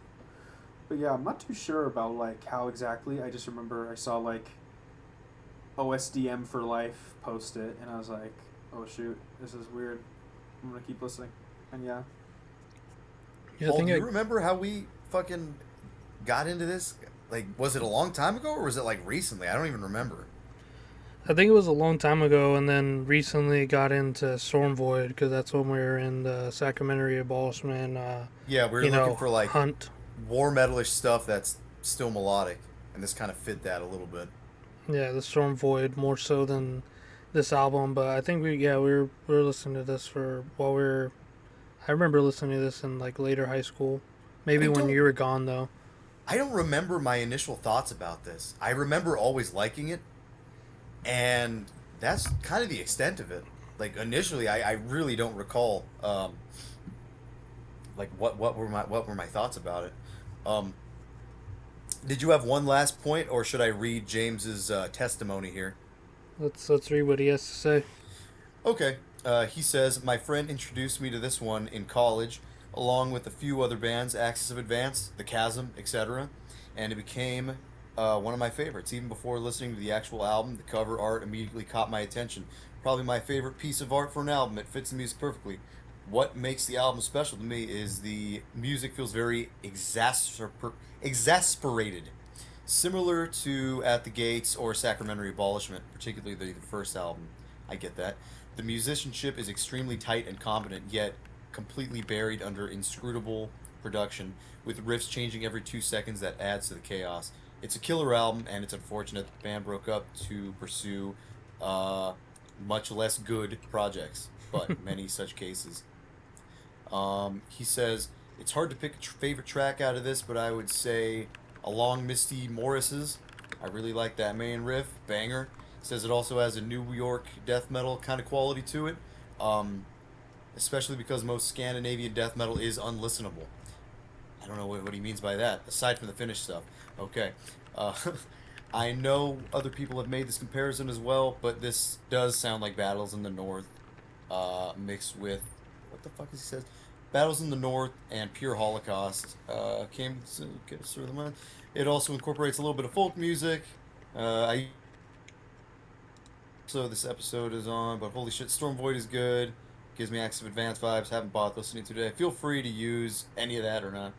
I'm dealing with the stomach flu, so it's not the most well thought out or coherent thing I've ever written. So yeah, that's James's thought about this. Cool. This Thanks, James. is When he said the first album, was he talking about At the Gates or Sacramentary Abolishment? I believe he was talking about Sacramentary Abolishment, that first exacerbated album where it is. It's kind of, it's those, like, this band does feel like that album in particular to me. It's kind of strange. It's like, even like Infester, Paul's right with that too. It keeps going and going and going with these kind of, they're not textured riffs, but their production makes it in a way where it is really, really sometimes difficult to differentiate what is happening and how it's happening and why they changed there. This one's not that hard to hear the riffs themselves, but it is sort of hard to distinguish why they're changing or why that melody. The riffs are, they don't make sense, which is cool. They're almost like just, it's almost like a texture piece. These riffs aren't really catchy at all. It's just kind of a brutal thing. Yeah, and it is sort of an interesting point. I did want to say that I think, from what I remember, exasperated is like, what does that mean? As far as I know, it means like to kind of what's the word? To kind of tire yourself out. I would say if I'm even using that word correctly. I'd say that the second, a Sacramentary Abolishment, exemplifies that as well, though. Mm-hmm. Yeah, whether we're using this word correctly or not, it's more. It takes so much energy and it just keeps going and going and going. That's what I sort of mean. Yeah. I'm gonna be honest. I haven't heard the first Sacramentary, but the second one is how I feel about it as well. I guess there's some slow bits as well on the second one, but I'd also say that it has that sort of just keeps going quality. I mean, I'd put like bands like Molested, Sacramentary Abolishment, Axis of Advance all in like a similar sort of category. And then plus they're all kind of melodic. Yeah, that's why. Yeah. But how I see Molested is sort of like this like dreadful yet like ecstatic like flow sort of state. Like you're running naked through the woods. It does flow. Like I said, it's like toothpaste. This keeps coming out of that fucking tube. Mm-hmm. But yeah, what is interesting about this too is it doesn't sound like death metal, really. I mean, the riffing doesn't. It sounds like black metal played at its most random or most like technical or most just. It is a lot like Immortal in. I forget the name of that one album. It might be Battles in the North. That's actually a really good comparison, just because that is basically the same as this, where it is like Morbid Angel influenced death metal, but the guitar techniques and the chords they're using are all very, like black metal style. And I think that this coming out in 95 is kind of interesting just because, you hear people talk about 1993 as like death metal's dead, but maybe that just means the kind of pure death metal is sort of branched off into a lot of different things. Because I mean, I 93. honestly think that mid to late '90s death metal, on average, more interesting than the early '90s and late '80s stuff. To a certain extent, I'd agree with that. I have an appreciation and a love for both, but I think you're right. The mid to late stuff is probably the best. I think the that era from '93 to '99, as far as death metal goes, is probably the best that there was.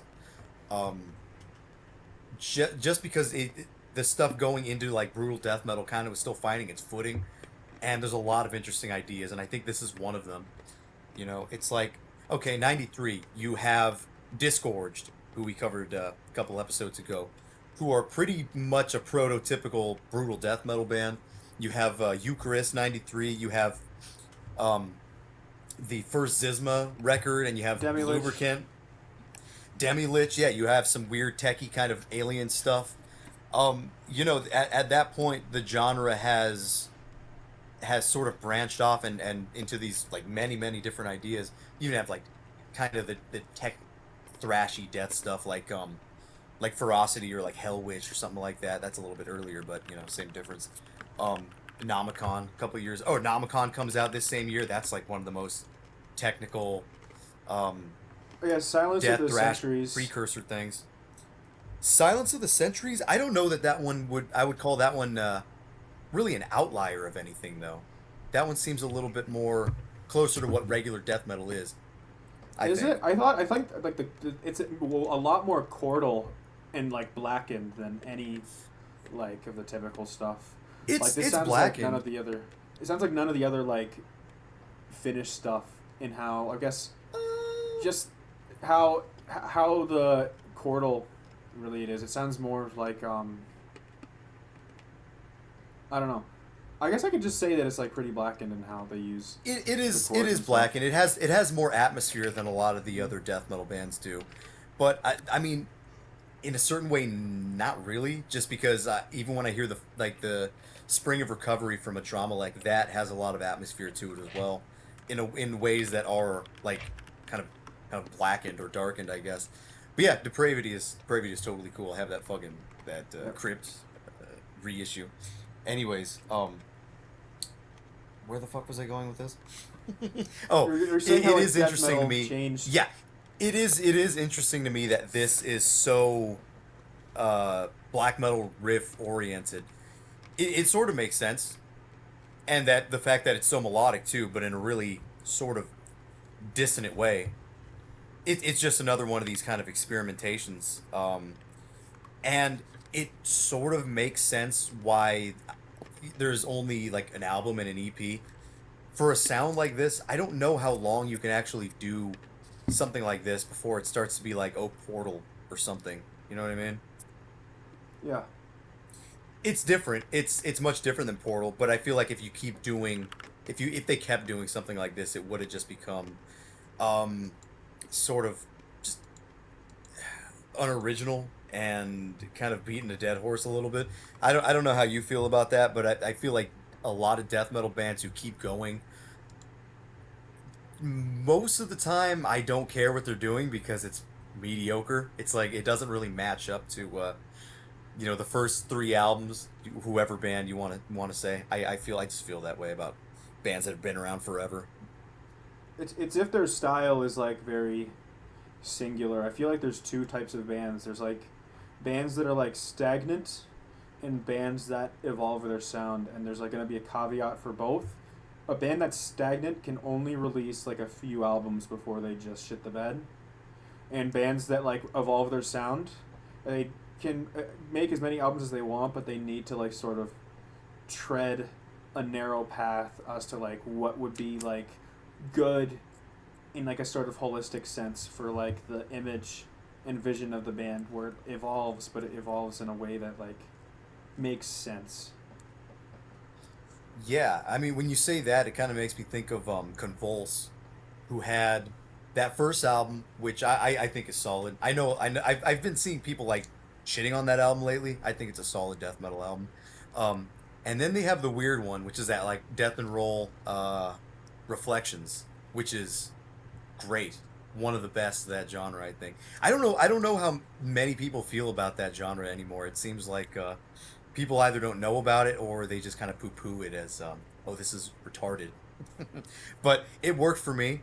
And, they come back as a death metal band, and then they start doing this kind of like space rock thing that just... Who the fuck does that appeal to?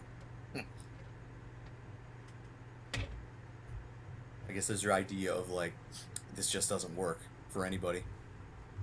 Yeah, I'm not a big Convulse guy, so I wouldn't know. Mm-hmm. That second album is genius. You should check that out. Are we still talking about Molested? I kind of forgot. Yeah, we are.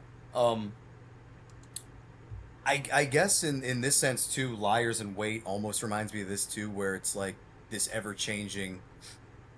So it's almost like Nile or something, where it like before Nile, where it's like 1 count, 2 counts, quick, another change.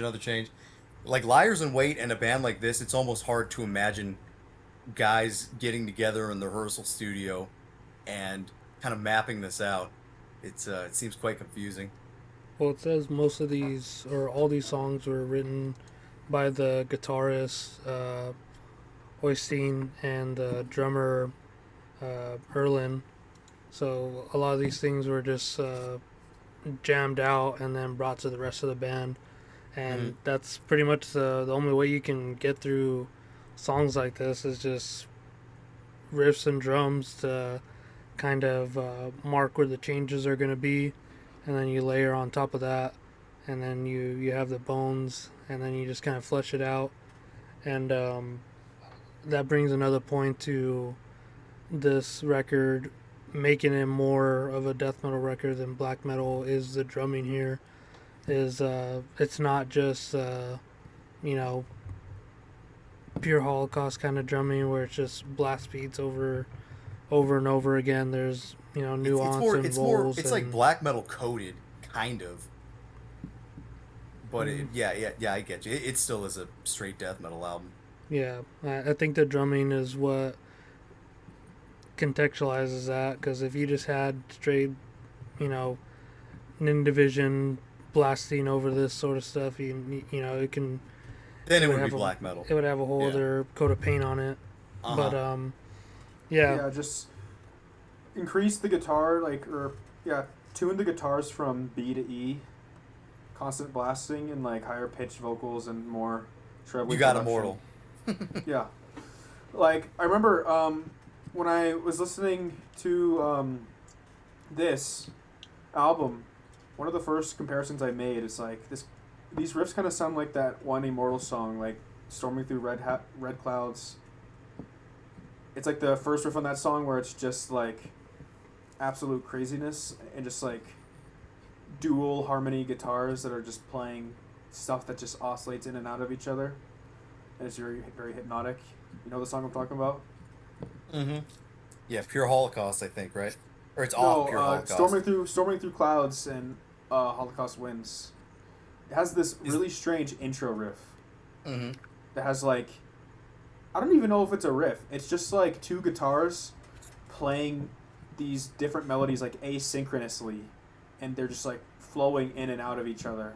And it's just more of a mood setter for the rest of the song, where it goes into more straight chordal black metal. And it's that's what Molested reminded me of. There was a couple bands that it's kind of reminded me of. Paul, these Scythe and Sarcophagus, how they're death metal bands, but they're black metal coded, kind of like this. They have black metal riffs. There's not that much that sounds like this, or even Scythe or Sarcophagus, because this is sort of approaching, a more, what we would call super death metal, like that mid '90s to late '90s kind of thing, where it's it's going above and beyond, your sort of typical death metal, anyways. Yeah. Well, let's give a listen. I believe James wanted us to listen to the second track, right? Possibly. Along the Misty Morris. Yeah, he mentioned that one. Let's go with that one. All right, well, we'll be right back.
All right, we're back from that chaos.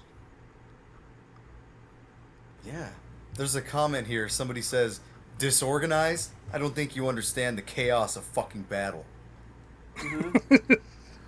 It also seems one of the comments is like it's a mix between Onward to Golgotha, Battles in the North, and Red in the Sky is Ours, which I think is like what we said on here, something of that nature. This honestly seems way, way beyond At the Gates at this point. I don't know if it's just me. It seems Maybe more akin to like the first Dark Throne or something.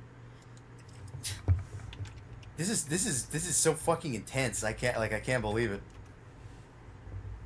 It's the riffs are, you can hear them, but where they go and at why they go there, like I said in the beginning, is very that's confusing. Like, I don't quite know how this is structured. I wish I did, where it's like riff 1, riff 2, riff 3, does like in what counts. That's the kind of thing that this is very maze like, it seems. I mean, there are parts that come back, but you don't know when. It's kind of crazy. Yeah, Malus, how'd you fare? How to listen to that one? I think this song is. Oh, it's not a bad song, but I think it's like on the lower half of all the songs on the album, mostly because there isn't a very distinct and grounding riff. I think each one of these, or all the songs I like the most, have like a distinct and grounding riff that's sort of like is sort of like the clarity among the chaos. Like the Strife one at Wraith has that one riff that goes like and it's like, okay, that riff makes sense. And I didn't feel like there was one in here. Not saying that that's like necessarily a bad thing. It's just I kind of like when I'm taken to some known and clear place. There was one point where they did a riff like 4 times.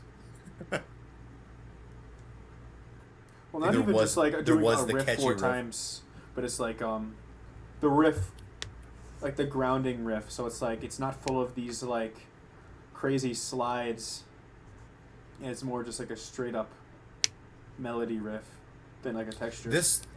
I noticed this one didn't. This one kind of lacked the black metal chording that I know is in here. This one kind of was just. Yeah, I think I feel like that really brutal death metal thing, and then like with a couple melodies in it. I feel like after the self-titled song is like when the album takes a turn into that more melodic side, because a lot of the songs that I take away from this are from that second half, including Blod-draum, because how you listen to that and it's like dungeon synth, how it should be with like insane drumming going on over it. I don't even think there's synths on that. I think that's like actual traditional like Norwegian folk instruments, because it doesn't sound very digital or synthy. Yeah. Yeah, I don't remember hearing synths either. On the 5th song?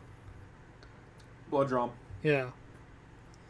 Yeah, I was just saying it kind of gives like that vibe of like a dungeon synth, but it's like with this intense drumming going on over it, which is something that lacks, because it's just going more for like an ambient atmosphere than this sort of experimental. You're referring to the part that's like sounds folky, or like an At the Gates first album part, right? It's like a whole song. Of that. Yeah. That was weird. Yeah. I kind of like it. It's a good breakup of point of the album, because I think from there on it's a whole other beast compared to the first 4 songs. Yeah. All right. You want to try one from that second half after Blod-draum? Sure. The one I was gonna pick was a Glade of Ingrown Blood. Okay. Yeah. Let's check it out. All right, we'll be right back.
from the 8th song. What do you guys think of that? Yeah, Bit that confusing, one. but heavy. Yeah, I like that one more because of how you said the latter half has more of the explicit guitar work. And I like how they incorporate a little lead there. Like the do do do do. Yeah, I think there was 3 sections where they had like those the lead parts come in, and it just sounded like on a whole other level because they had like the backing chords, you know, dun dun dun, Yeah, that and was then awesome. they had like the hi hat just syncopating with that lead over the top. It just sounded otherworldly at those 3 points. I also noticed really obvious points where they'll have like one of the guitar tracks sort of purposefully delay behind because they have one of the riffs where it's like they'll have like the front guitars play it and then there's like a backing guitar that'll play it like right after, and I think that's sort of where a lot of the chaotic sound comes from because I feel like in essence these riffs, well, they still are chaotic riffs, but in essence they wouldn't be like as hard to discern. But I think it's like, yeah, just their production and layering helping to elevate it to, I guess, a more fluid and flowy sort of vibe. Yeah, because I I think you think said where they or go for it, Paul. I was gonna say yeah, because this one was like more consistently doing repetitions of riffs rather than in that second song where it was like maybe 2 or 3 counts and then they would change it into something else. Like there's full blasting sections that went on for 4 bars, and then the more doomy sections that went on for the same amount of time. It was just a little bit easier to follow because the main voicing, which was the guitar, was it was coherent the whole way through, rather than doing like these kind of like fuck it riffs that take you from one place to the other. It's like leaving you a bread trail here to the end of the song and showing you like, oh yep, here's the checkpoint, the riff we were here at before, and then You've made it this far. recontextualizing it. Yeah, it's really really great. Like that's why I like this later half a bit better. The 6 through 10, they just all flow like this. I still think some of the songs in the first half have that, like I said, Strife 1 at Wraith has that, I guess, what you'd say like a checkpoint riff, the one I hummed earlier. Mm-hmm. So was like Following the Growls has that one riff. Like Following the Growls has that one folk break part, right? Yeah, I think it was Maybe. right before that the instrumental. Yeah. Yeah. It has the folk break part, and after that they introduce what I call like the checkpoint riff, where it's like just very anthemic and explicit rather than implicit and flowy. Hmm. And I still think that it exists in the first half. It's just it's more rare and just more distance between that. Yeah. And the chaos makes up more of it. And you think that these like checkpoint riffs are like sort of not the foundation of the songs, but it's like from this point on, it's like everything around it from before and after are kind of like branching out from that foundation. Mm-hmm. Like it has because you're not saying that it has like similar motifs to the riffs from before, right? There's like nothing really like similar to it. It's just more of like a basis for like this is like a more of like an actual riff than like a melodic line or something, right? Yeah, it's very explicit, and it can like stomps its foot down. Yeah, It gives it grounding. it's like just an event within the song that's you make it to, and it stands out. But what do you think of this one, Dan? I was looking at this similar artist list to see I was thinking like This is so much more intense than almost anything I can think of. That happens every once in a while on this show where we bring on something that is so just like trying as hard as you can to be the heaviest band. This is one of those cases where they've pretty much nailed it, and it's hard to really compare them to anybody. I'm looking at the similar artists on Metal Archives. Miasma makes sense, but nowhere near as techy. Infester, atmosphere-wise, I think it makes sense. Thou Shalt Suffer, maybe not, just because it's another band from Norway. I feel like Liars in Wait, like, might be the closest thing to this. Liars in Wait and Decolation. You guys kind of get that? Yeah. It's... Yeah, on a I structural mean, level. those bands aren't as heavy, but those bands are definitely as, like, I'm surprised that people haven't made change-wise. I'm surprised people haven't. Not many people have made like the Axis of Advance comparison, because I think that's like the closest. I think it's more secondary than that, because I think in Storm Void they lean even more into that, where it's like kind of bordering Black Death at that point. Yeah, it sounds way, way more melodic than it does here. I can see the comparison to Axis, but I feel like Axis is much more like controlled and like militaristic than, this feels savage, Yeah, this almost feels like mostly in it's terms not of technique.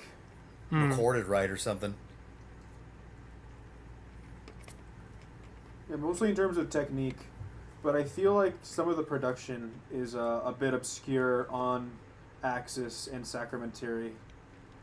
Sacramentary more so because of it's like the first band, and some of the playing wasn't as tight. So I guess that's like a closer representation.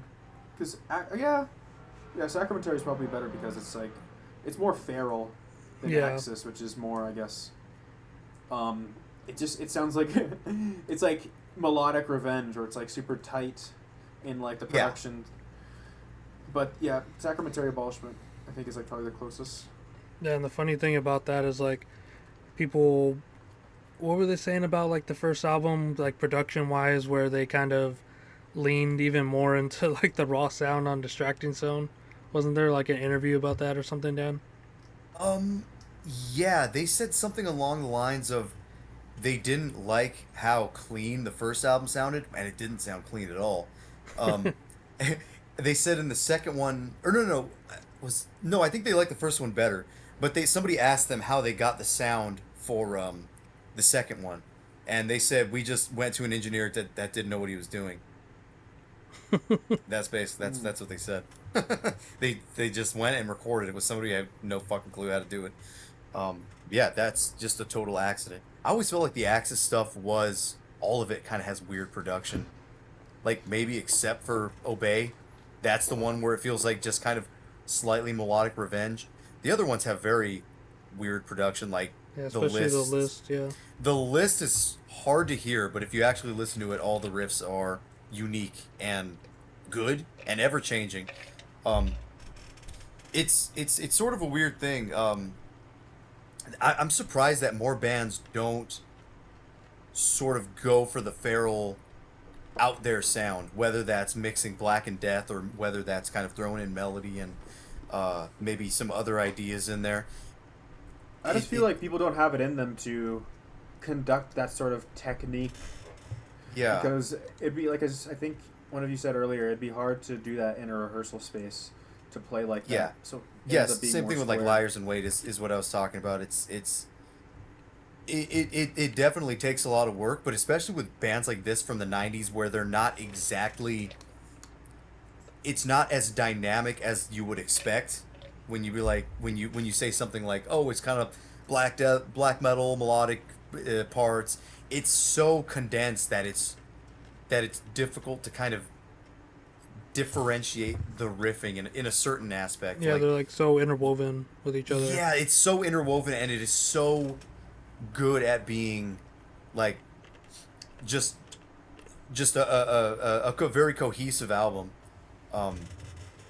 I think that's the part that is difficult for people to maybe compose, and like which probably stops a lot of people from doing certain things. I mean, because there are a few bands that kind of mix stuff. Like even take that Russian melodic gore grind band you showed me the other day, Paul. What were they called? Deflowered Brain. Yeah, the Deflowering Brain. Like that is an interesting idea, but that is extremely amateurish, if you know what I mean. Mm-hmm. Yeah, like this does not feel amateurish. I mean, it. Maybe you could say that because it's so savage sounding, but I think everything here is the way it's supposed to sound. Yeah, definitely. You know? Malus, did you have a particular track that you wanted to talk about for us to listen to? Or listen to?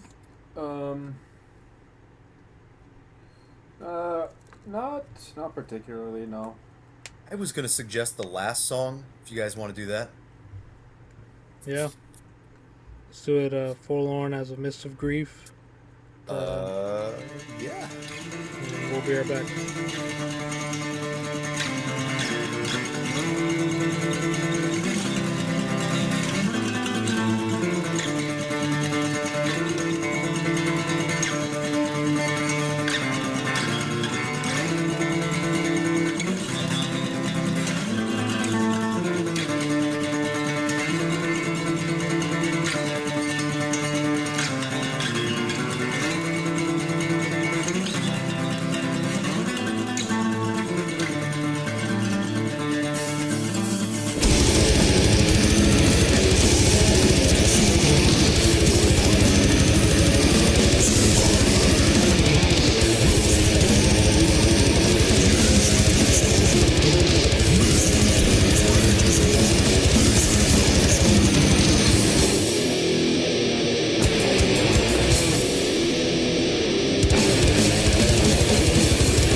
clang. All right, we're back from the 9th song. True. I think this was like a perfect balance between the two songs that we listened to prior, because it had just as much chaos, but still like that A lot of catchy parts. line of clarity that was, being written through this song. Yeah, that kind of doomy riff that had the. Yeah, it was just like holding like those two notes, like yeah, that was really sick. And then, man, it seemed like there was like maybe 4 or 5 points in the song where like the instrumental track would just cut out and then just growl would go on, and then just like it's like a little jump scare, and then it comes back into the song. There was a few parts, yeah, where fucking they kind of just did the big blong and then come back into something else. Yeah, it just kept like lassoing you back in. Wasn't done with you. Wasn't done chasing you through the woods. Now this is death metal. Now this is pod racing. Yeah, death metal with black metal riffs. A few of them. Call me a dummy, but I swear I hear like blasphemy, Belial, fucking Beharit kind of riffs in there too. Dummy. All right, Malus, what do you think? Oh, you're making yourself giggle there, Paul. Dummy. What happened to Malus? Dude, I think, I don't know. Maybe I'm just Awesome. maybe I'm just tired, but I'm not sure what else I need to like say about this song or band in particular. I feel like if I were to speak on this song, I just like end up speaking in circles. Yeah, So I'll just let it speak for itself. that's what they All say right. on the reissue too. Let the music do the talking. Yeah. All right. Yeah, I think I may have gotten all my my spiel out of there, unless you have something else to add, Paulie. No, just a general overview of the listening experience is very chaotic and just densely atmospheric. It seemed like a clash between like the like Order from Chaos sort of song structures, just filtered through like incantation and having like that cavernous sound. And it is quite a shame to see what they came with afterward, but like you said, I can't imagine what this band would be doing if they were to release more than just the 2 releases that they have. You can't really do this sound for an album and then an EP. I mean, the EP made sense because it kind of moved in a different direction, but yeah, this one's kind of perfect. This is a perfect super death metal album. This is cult classic for a reason. I think most people who listen to this know this one. But yeah, thank you, James, for bringing this on. It's always fun to come back to this one. Yep. And Malice, thanks for coming on such short notice and tolerating us. Speaking your mind. Yeah, and putting up with our fucking just kind of horse shit. Yeah, Oh, thanks, that's dude. fun. Appreciate it. Yeah, and you said that you're having your next album, you're writing it. Is there sort of a timeline for when that's going to be released and where people could possibly find that? It's How do we keep up with not, Malice? It's not very structured how exactly the process is going to be when I release it. I'd say that it's actually like 90% written. I just need to add some embellishments and re-record and then send it off to, I don't know, I got a friend who can help me mix, so I just send it off to him. But as for like release date, like when I actually get all this stuff done, I am not sure. Since I have my summer break right now, I was planning on actually just grinding that out since I have extra free time and not much to do. So maybe I could like at least come up with or at least have the album like musically finished by summer, but I'm not sure how it'd be with like releases and like art and all of that. So I guess it's like tentative. How do you say it? Tentative. Yeah, tentative. Yeah. Yeah, tentative on when exactly it's going to release. It'll be out when it's I'm out. not sure if I want it. I'm not sure if I really want it to be like have like a label release and like just keep it under wraps, or if I just like drop it first. I don't know. I feel like I'm not done with labels. If like a label could like print one, sure, but I don't think I'd want to like have a big contract or like sign away my creative essence. Yeah. So I'll probably just drop it, and if somebody comes along and wants to print it, and sure. It's the way to do. Nice. Well, I can't wait to hear that one. Just the way that you're describing it, and from your discography of the 2 albums they have together, this one's gonna sound a bit different from what you're saying. So definitely excited to hear that. Keep in touch. Let us know when that's out, because we'd love to hear it. All right, thank you.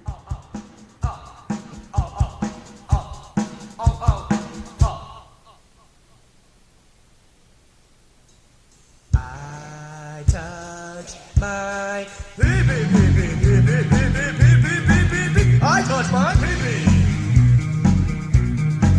I touch my I touch my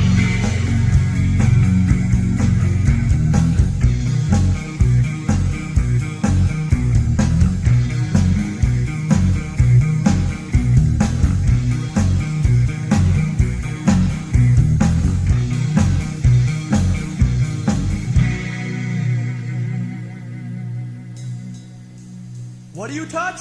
More!